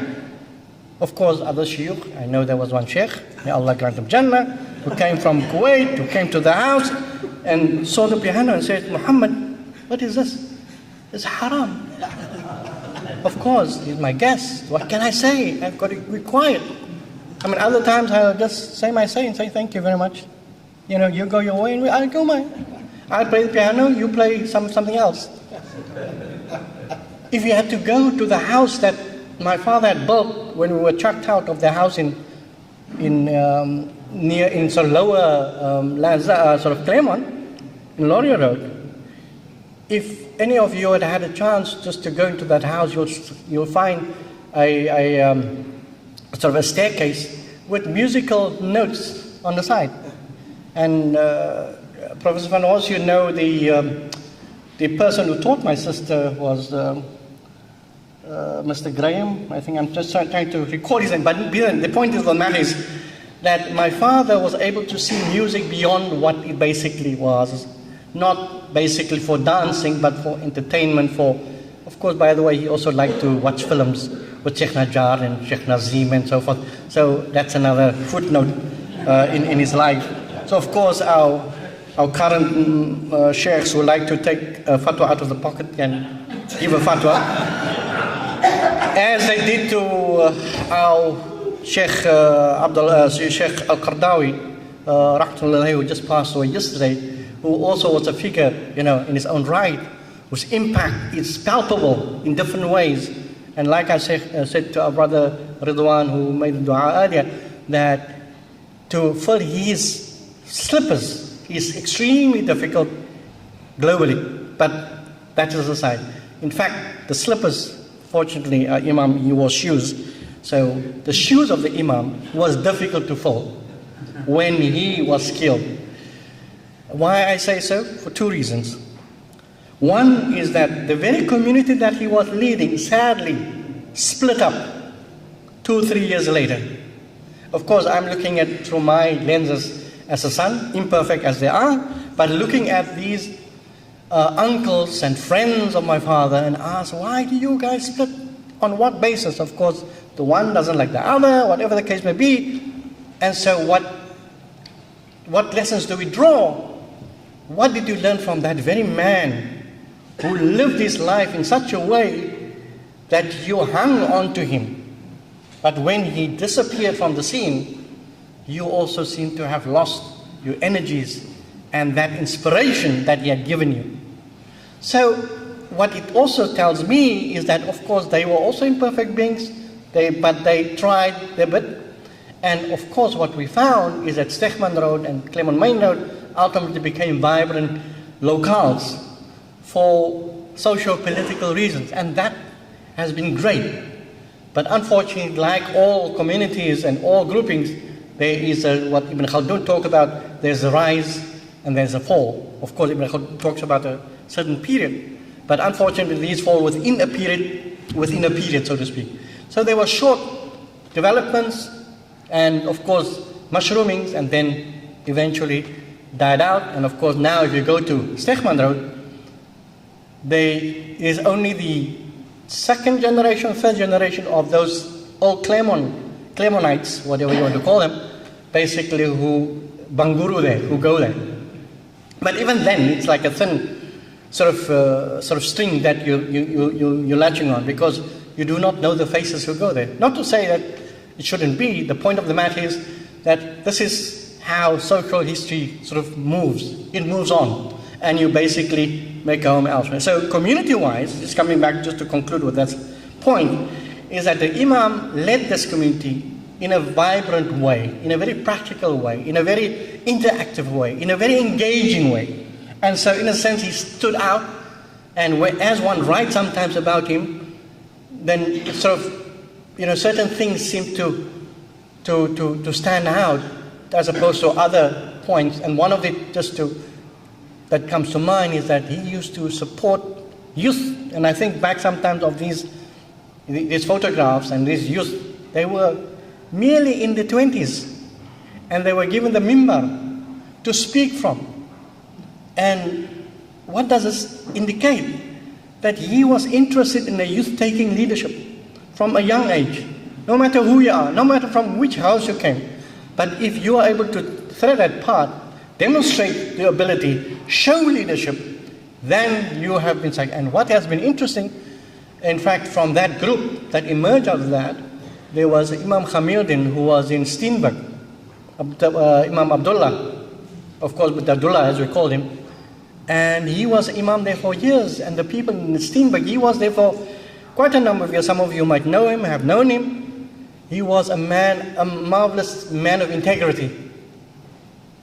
Like my father, and I can proudly say he's a man of integrity. and none of his friends would ever point a finger. Die iman het dit of dat gedoen. I mean, we know the stories. Because he was a person who was spiritually infused. Why? He used to recite the Quran so often. And sadly, when I heard one elder who passed away who said, the Imam Basir Hafiz in the Quran. And I sometimes always think about this because it affected me. Because I know, I was in the car listening to this father of mine who recites from one shop to the other. Because he, as you know, maybe you don't know, but he was a salesperson for Wilson Roundtrees, and he used to take sweets from one place to the other, and we used to go to Langa, we used to go wherever, and he used to recite. I mean, of course, there was the radio then, but he recited whatever he sort of had memorized.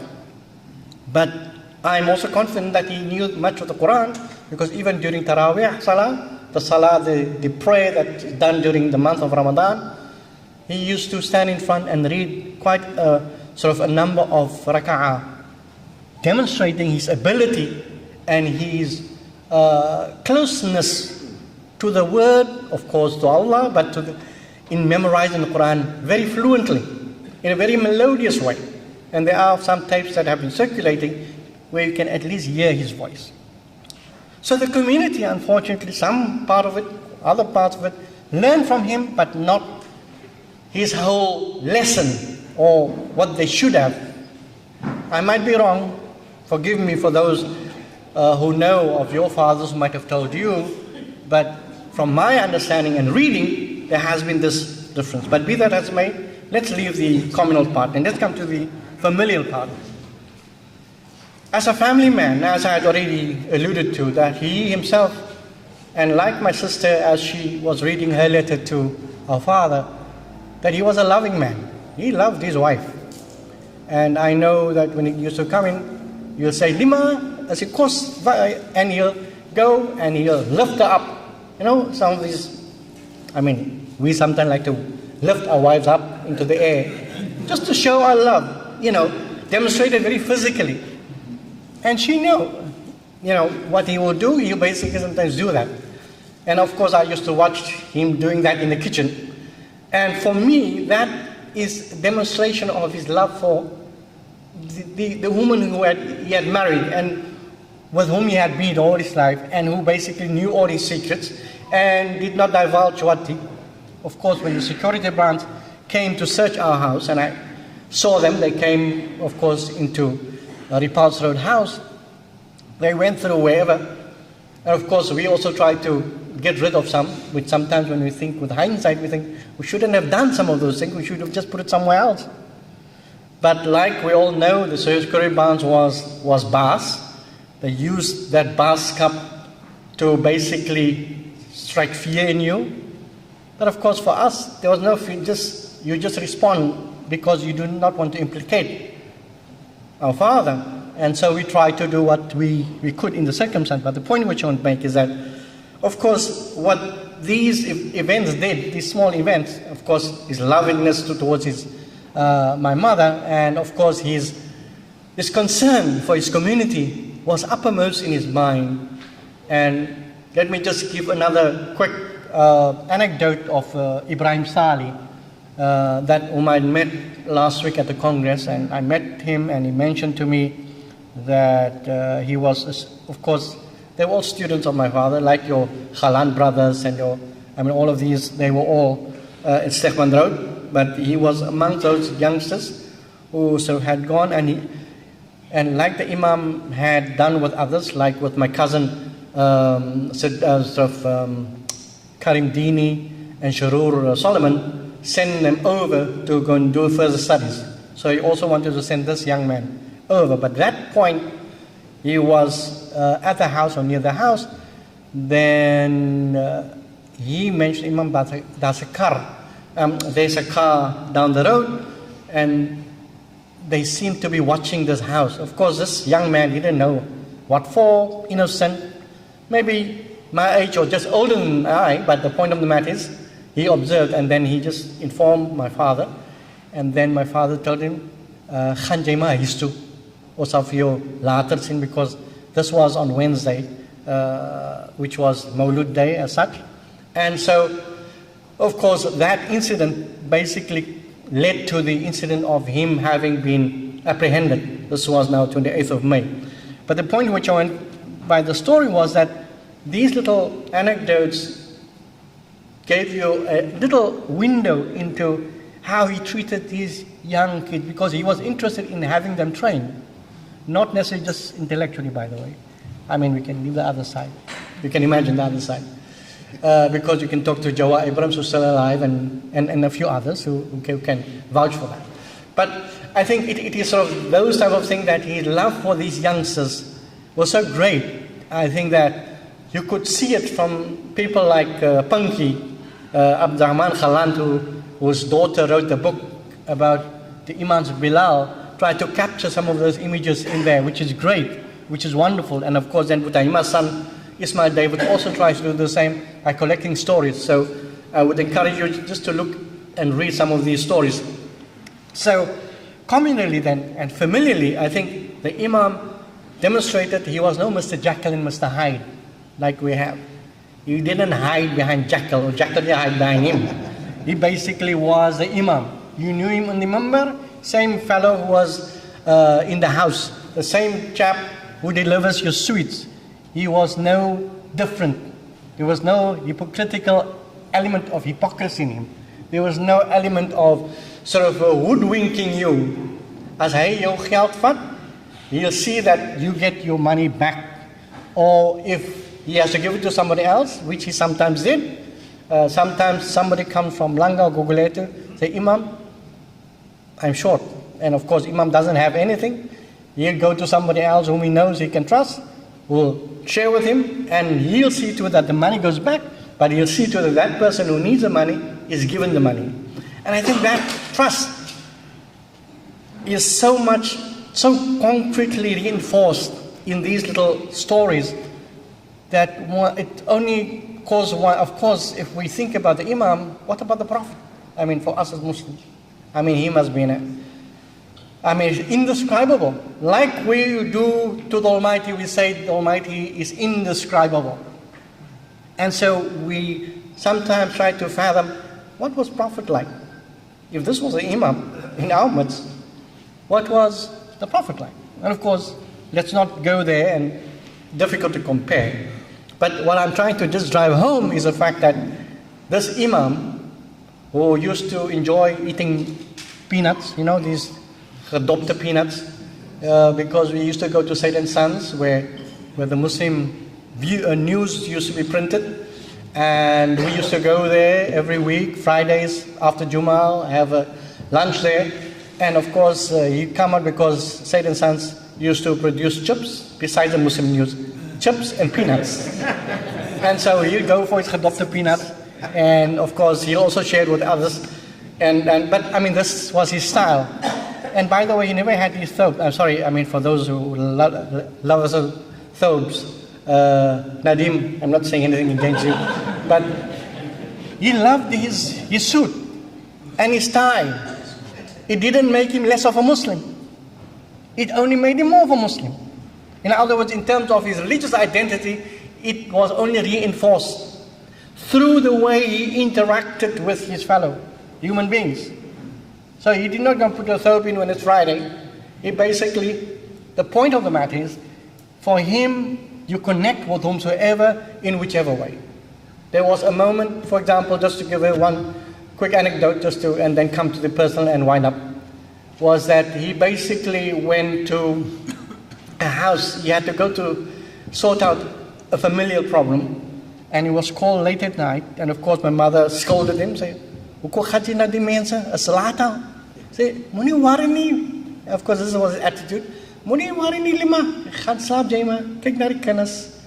And of course, he would go, and then he would call either Joe Arnold, my father's friend, with whom I had to stay after we lost our house, and then but that Joe would accompany him, and they would go to house A or B, go there and sort out the problem.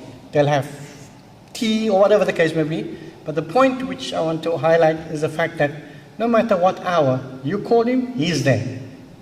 No matter what time it is, if it's difficult that he knows he needs to respond to, he tried to resolve it in the best way he could. And I think that was a characteristic that is difficult to find sometimes in Imam. Not to say that all Imams know. I'm just saying that when I look at my father and I ask myself, how did he manage to do these things? And by the way, when I talk to you about him, you must remember that he was less than 45 years of age. He was in his early 40s, late 30s. So he was a young man. I'm moving to my 60s, and I think twice that age now. The point of the matter is that he was able to demonstrate his interest in his community without asking questions. No matter what your background is, as poor as you are, he'll see that you are there. Let me just give you one other story quickly. There was a fellow who came from Guguletu. He came to the house. I'm not certain which day, and then he was very hungry. My mom had just made food. She dished the food, and of course this fellow came, and he normally let them also sit by the table. He had to go somewhere. This fellow swiped the table. He came back, there was no food. Of course my mother scolded. Kom bring jy maar hierso. Hy het alles opgeëet. Moenie worry, hy's honger man. Laat hom enjoy. Hy kry nie kos soos ons elke dag. So in other words, here again is a man, ordinary Imam, like everybody else, like any father, like any friend, who opens his doors and say, help yourself.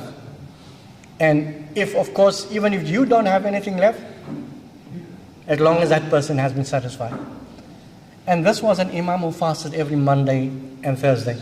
Imagine, for beyond the 14 years that he was Imam, from the time he had returned after, of course, just before World War II, when he was asked to return back to Cape Town. At that time, he promised his Sheikh Alawi that he will fast, and he fasted. He literally fasted from that period onwards up to the day and during the time that he was interred. And so even when we took food whilst he was interred during the period of detention, he sort of used to take the food because we knew that he was fasting, but he then fasted every day, not just your Mondays. And so for us, for one, looking at his life, it strengthened him, it transformed him, it changed him, it made him a wall against those security branches who tortured him to death. And yes, I agree with the judge, I agree with all the panelists that they killed him, they murdered him. Yes, maybe I'm talking this now as somebody who looks in rather than being part of him. And having seen his body, it basically was proven just by looking at his body that no way you can talk about somebody. Don't come with your nonsensical, stupid argument that fell from a staircase. Who would even die by doing so or basically be killed?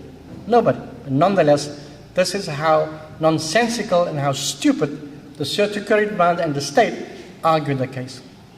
So coming to the personal and ending off, I think it is difficult, like the MC indicated, he picked it up, but even now, for one to narrate some of these things, you have to take one of two approaches. You either get totally emotionally involved and you find yourself stupefied by that. I say stupefied in the positive sense. In other words, you so get engrossed, you sometimes really cannot make sense of what you're saying. The other alternative would be just to take a step back. And I think my training as an academic helped me to do that. Not in any unemotional way or insensitive way. It's just that it's a strategy of trying to deal with what is within you. And this is where the personal is. Anyone, and I sometimes look at Steve Biko's son, I look at Kosanati, I look at some others with whom we have now gathered together as the anti-apartheid sort of family group, because we're in a chat group trying to just support one another in whichever way we can. And when we look at these individuals and you find to what extent they were able to keep themselves mentally afloat, if you get what we're saying. In other words, mentally in charge of your mind, then one can appreciate, that. And of course, it is difficult. It is extremely difficult for anybody in a situation like this to basically do that, to get to grips with it. Sometimes you do just cut yourself away and you don't want to see anything. Not because you don't want to, it's just that you just feel it's best to be alone and deal with your feelings internally. And it is not something that is easily done. It is not something easily overcome. It's not something an easy challenge, a battle. It's like what we would say the Jihadul Akbar. I mean, let's leave Hussein Solomon alone because he will interpret that differently. But that Jihad Akbar internally is what you and me and us have to deal with. Because how can you sometimes hear a Sheikh say, "Hai was musakafar buti." I mean, of course, we're not going to mention it, but the point of the matter is, these were words that were dropped. And not just privately, but in public, wanting to say what they thought. I mean, that phrase alone told us what that Imam or that Sheikh basically meant when he basically uttered it. Consciously saying that hy bewat daarso en nie by ons nie. Because the Imam was colorblind. He served whomsoever he could. And he demonstrated that over and over for the period that I can remember he was around. So, coming back then to one's personal interaction, I think is something that, we know if we lose a father or mother in a home or whatever, or brother or sister, we sometimes cannot control ourselves because the attachment that we have for the other is there, it is visible, it is tangible, it is palpable. And so, with time, we sort of manage, so to speak, okay, inverted commas. But it's an issue that we try to grapple with. Of course, you do it yearly, commemoration period, and other times, but the point is, it is there. And sometimes we try to let it out through writing. In other words, you capture. Many years ago, my sister made reference to because the first time I was asked, and I thought, let me just share part of how one could articulate an experience that is indescribable, an experience that is difficult to share in paragraphs. So it was just a way of letting off steam, for a very simplistic way of putting it. Letting off steam, your internal steam, bottled up feelings. And so when you meet people who have been on Robben Island, like our Imam Ahmad, and so many others who were interred, one always has respect for the other. For they themselves suffered physically, mentally, and otherwise. We don't have to describe all of it, but the point of the matter is one could identify. So what about the person who was tortured and whom you never saw and who was killed and you haven't seen for 123 days? So I think I sort of leave you with these thoughts because like we said, it is difficult to verbalize, difficult to articulate, difficult to describe, but it's a way of sharing with you of sometimes, not me so much, but not my siblings or our family, but all the families who are affected. And those who are still being affected, whom we don't know, the nameless ones. What about the nameless ones? And I just want to lastly just comment on the inquest. Like Brother Mahmoud indicated, yes, of course, sometimes, reading the preamble, and yes, I'm a pessimist. Let me not, it's not an unknown fact. I've written this government off a long time mentally, and now I'm just waiting for them to do it physically to prove my feelings, and I've already expressed that. They've proven the inability to deal with people who were unjustly served by an apartheid regime for decades and by the colonialists, so for centuries. And when the inquest, of course, as Judge Siraj, of course, he knows intent because I expressed some of these feelings. But of course, my mother is, for us, the corner, the backbone of our family, so to speak. And so we have to respect her wishes too. Sadly, she's not here to basically, well, we don't know whether it will be there by the 7th when it's open. So Allah knows best. So, but like we said, that we will be facing that event.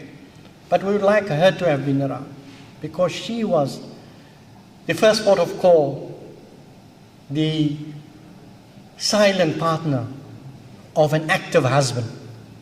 She was a silent voice of the proactive imam of a congregation who loved him. She was the quiet individual who worked behind a sewing machine that could say nothing, but she used to enjoy doing that, partly because she was contributing in one way or another, of course, towards the upkeep of the home, but also towards a family that was closely connected. We were closely knitted, so to speak. And so, yes, she spoiled my sister, so she will continue to experience that mentally because there's no more mother to make a dress for her. But be that as it may, the partnership was wonderful, was great, was indescribable. Again, for me, it is sometimes I try to look at my father and mother, like what I shared with you when he came to the kitchen, he lifted her up, and when she was busy making food and say, Imam Opu, dat doen me. Of course, he responded Afrikaans. And I think that to me just captured the relationship. You don't have to describe it in another way. Of course, we know that we have in our homes sort of husband-wife relationship problems, issues, natural issues, but we try to overcome them. But in our household, I couldn't see. Of course, my mom used to scale him out. You know, they call Latin, they call, you know, they come and Google it. Because, I mean, but internally, she loved him. And she knew she could trust him. In other words, that trust bond was so firmly installed that she didn't worry. Because nobody will pester him. He will pester them, so to speak. He will reach out for them. And in this way, I think that was crystallized in just what I had seen, what I had witnessed. And so the inquest, let me say, for me, whether the court is going to say, oh, they found these guys, like a fact-finding mission, what the hell? We're not here fact-find, we need to basically take these guys who are alive, put them in jail. So your Craig Williamson should not be sitting outside still and watching from a distance as to how this is going to sort of work out. But be that as it may, yes, so this fact-finding project is going to take place. And so either way, I mean, like I say, I mean, being a pessimist as I am towards these institutions, we just wait and see. Whatever you deliver, you can deliver. If you deliver positive, you know, the positive in the sense of overturning the magistrate fact-finding way back in 1970, good. But that does not close the door. There's no closure. Not personal closure, for me, not familial closure, nor communal closure, because he's the imam of that community that he served. And that community is still struggling even to get their houses back. Let's not go there. The issue of land is still very much an issue. But let me try to just end by saying that I think it's a challenge that we all go through individually, familially, and communally. But I think we can only get support from each other. And so let me just use the opportunity of expressing thanks to Qibla I think there's no way that one can write out Qibla in this Imam Haron commemoration. From the time that the Imams was killed, and from the time Qibla came into existence, there was not a year. Imam Ahmad, thank you, and to all the support group within Qibla for having helped us emotionally to deal with something that was difficult.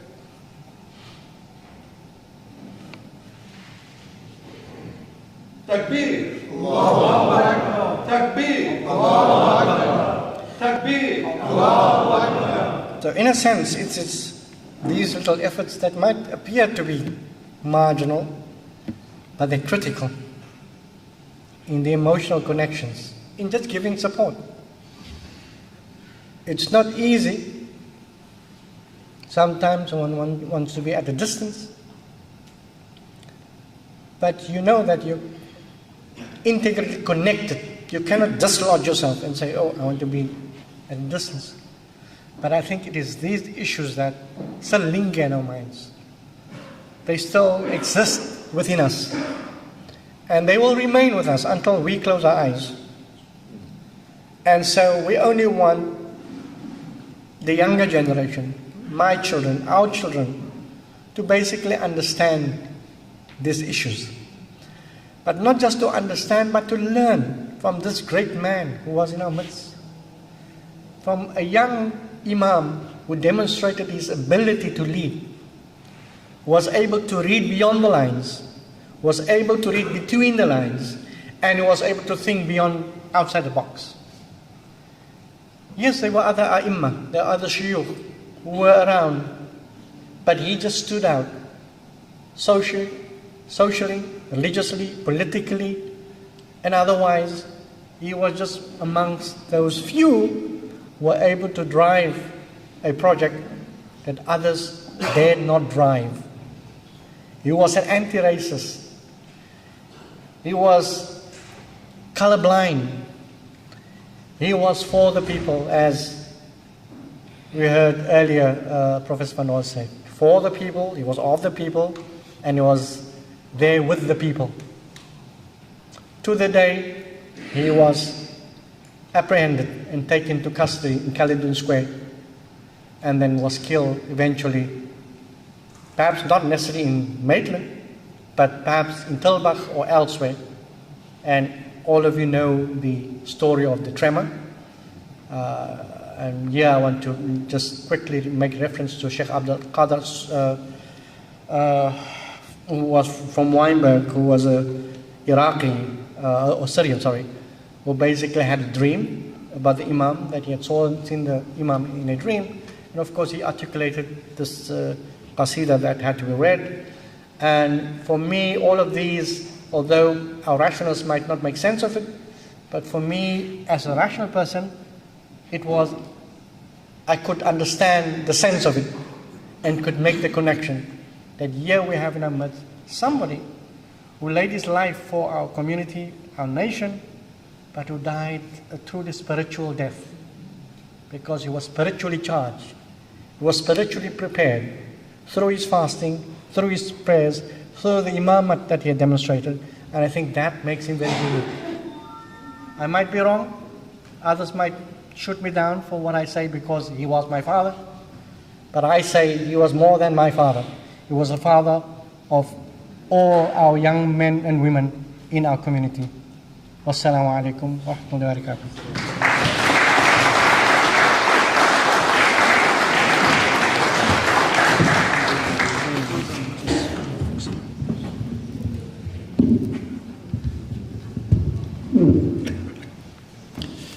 I have to admit that at the time when I was asked to do the MC, there was no way that I had imagined that tonight was going to be one of those rarest nights in history of all 53 years where we commemorate. And again, as Paulo said, that the universe will conspire if you truly want something to deliver it to you, something to that effect. And so we started the proceedings with the daughter. We're ending the formal proceedings. There is a surprise item, by the way, and we ended the formal proceedings with the son. And there was no way that I could have imagined why I wrote this down. I didn't really write it down here because I need my glasses to do that.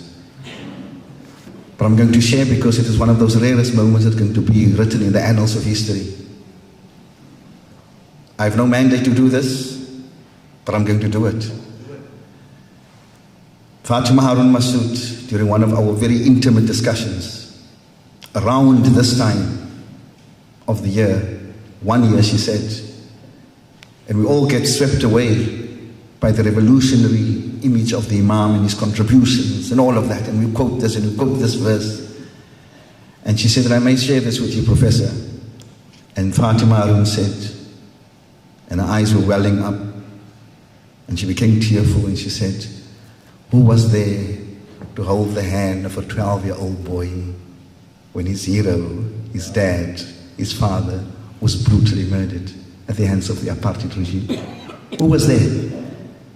Many, many years later, without knowing about it, Fatima, I came across the words of the Hungarian-Canadian doctor, physician, Dr. Gabor Mate. You know, Dr. Gabor Mate is probably one of the renowned voices and authors on the topic of trauma. And I'm going to read it to you, and he says, and we never knew that the word wisdom and trauma can be used in the same sentence. And he said there is wisdom in trauma when we realize that our traumatic responses and our imprints are not ourselves, and that we can indeed work them through and then thus become ourselves. Professor, tonight we share that with you, and we share that with you, Fatima. We now move over to the surprise item, and I'm going to call upon the Honorable Judge to do that. It's a surprise item. It's not on the script. Yes, thank you very much. But before I do what I'm supposed to do, let me just say this, that the inquest is a public event. That means those of you who are not working that day may sit in the court and listen as the events unfold. It will be at the Kiram Street, the court in Kiram Street. You know where the High Court is? I don't know if it's really a High Court. That's the court. And they'll tell you which court in that building the event takes place. Regrettably, I will be there outside with you, Fatima. I can't sit in the courtroom because I can't sit in the court in which I presided. So, but I'll be around. Thank you very much for that. Now, you know, the person who's always around but never gets awarded. It's a person who's a distinguished member of Qibla. He's been my client. He's been my fellow student. He's been my comrade for almost 5 decades now. And he's an imam. You know, the person who inspired this meeting is Imam Ahmad Qasim. More than that, let's give him a hand. And more than that, over the years since Ash-Shaheed Imam Harun's death, he's kept this commemoration alive and has it on many occasions that I've attended in the past. Imam, you play a valuable role in our community. We respect you, we love you. And today we want to demonstrate that publicly by giving you an award. Please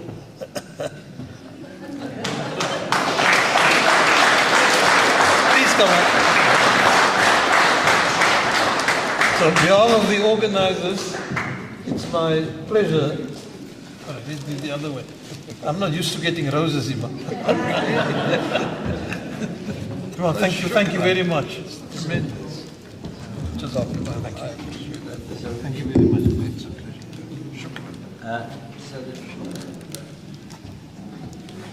You want me to say a few? Yeah, of course. The mic has fallen, but I was not going to let Imam get away without saying a few words at least. Thank you, Imam.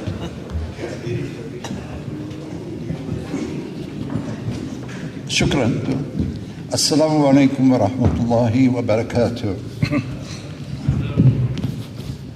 The Honorable Judge, of course, has made a big mistake by putting the mic in the hand of a terrorist, of a person who was not allowed to teach or to speak in public for 22 years. But the judge knows that. And then when we are asked to speak, then we refuse, like pleading in a court of law. Okay. I remember Senior Counsel Dennis Delahant with my attorney Ali Adams spent 2 weeks persuading us, trying to persuade us to plead in a court of law. And we said we want nothing to do with the proceedings because the government was illegitimate. But the rest of the story is for another day. But shukran to everybody present here. And if it had not been for my family support, I could not have done any of the things that I did.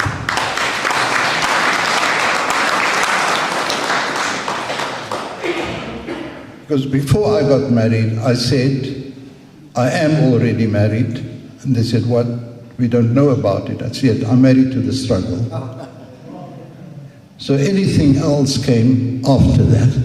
And that is what sustained me.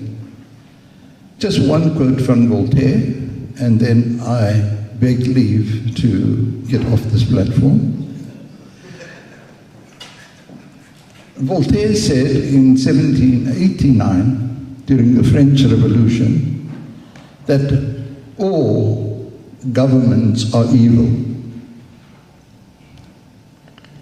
I would like to disagree with him, but I can't. And then I said, my footnote on that quote is, therefore, an unjust government is an unnecessary evil. Let us get rid of it. Thank you. That's it.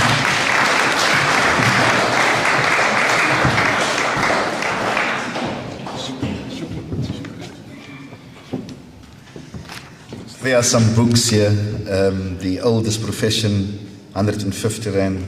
The killing of the Imam, 150 Rand. It's now reduced to 100 Rand and 70 Rand respectively. I'm going to call upon the person. Let's see. The death of Imam. Yeah. The killing of an Imam. I'm going to call up before. Can I just say something? Certainly. I just want to say something about the book. This book was banned in this country. But in 1993, I appeared before the Publications Board to have it unbanned. So please buy the book.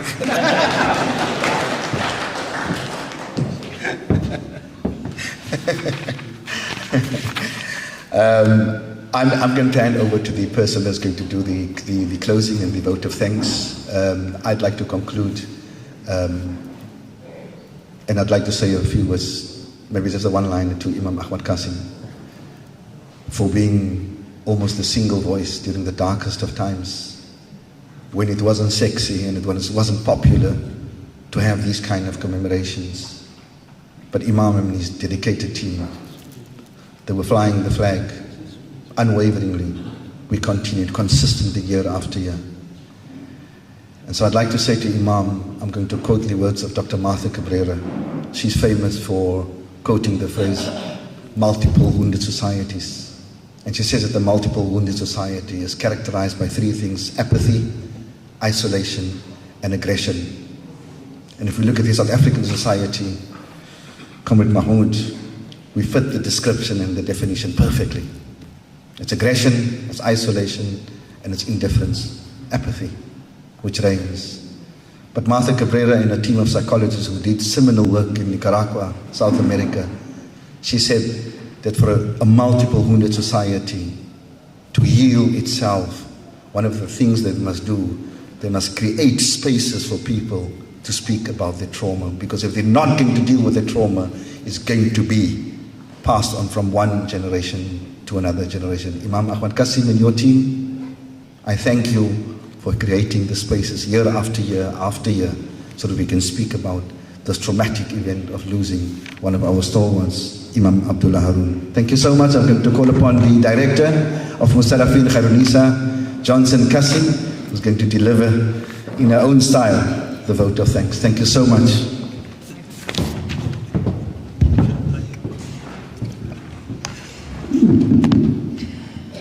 Assalamu alaikum wa rahmatullahi wa barakatuh, Mulweni. Good evening.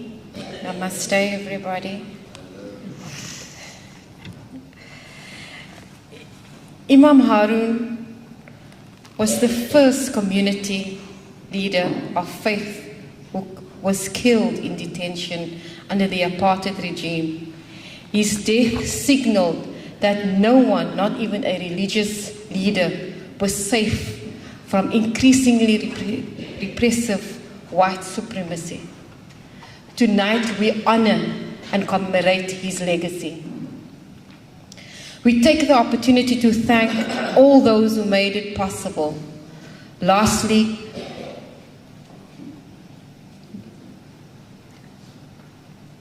we are shaped by the things we see and experience in our environment. Everyone was born with a specific set of potential. Imam Haron set the standard, and now we should be inspired and continue in his footsteps. We do realize all of us, or some of us in the audience, were not even born. I'm one of those that was not even born. No, I was. When Imam Abdullah was killed. His martyrdom is part of our heritage, and in the month of heritage, we are reminded of those who are no longer with us, not only of Muslims, but of all the oppressed people in the entire world.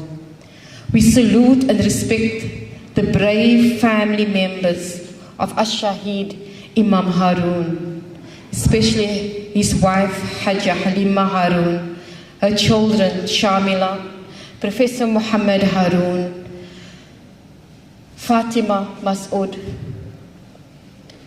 and all her children and grandchildren. And we thank the Master of Ceremony, Brother Yusuf Smith, the opening Qira done by Sheikh Ridwan Rylands, our speakers, Judge Siraj Desai, Professor Muhammad Haron, Professor van der Horst, whom beautiful, stick around for being here, thank you for being here, and our lecturer of law, Brother Muhammad Patel, for always inspiring us. Mr. Dafin's team, I thank you for always being available, and all those who made tonight with the lovely savories that you're going to enjoy now. I know a lot of people have waited some time. And for Qibla, for keeping the legacy alive. And for those who are no longer with us, we say, shukran for making the impossible possible. And aluta continua, the struggle still continues. Shukran Sanzilan, Inkos Kakulu, Baya Danke, Terima kasih.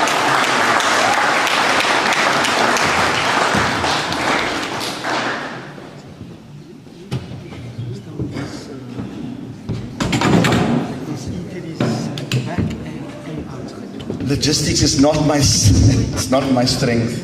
There are savories and eateries at the back and outside. I'm not quite sure how to do it, but I suppose we will find our own way to it. Thank you so much. Thank you, Khairu.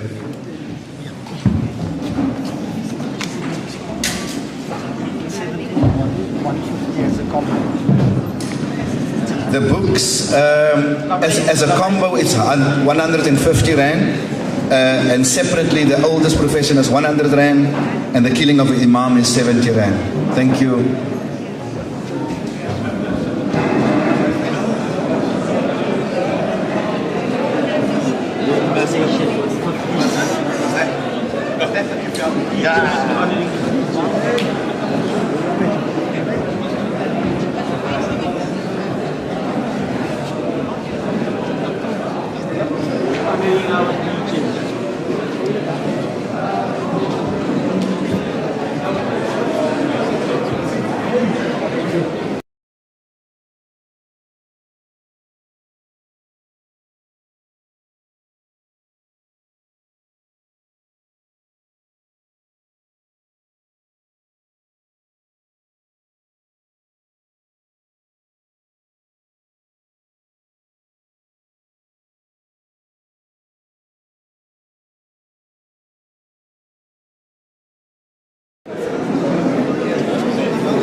Sorry.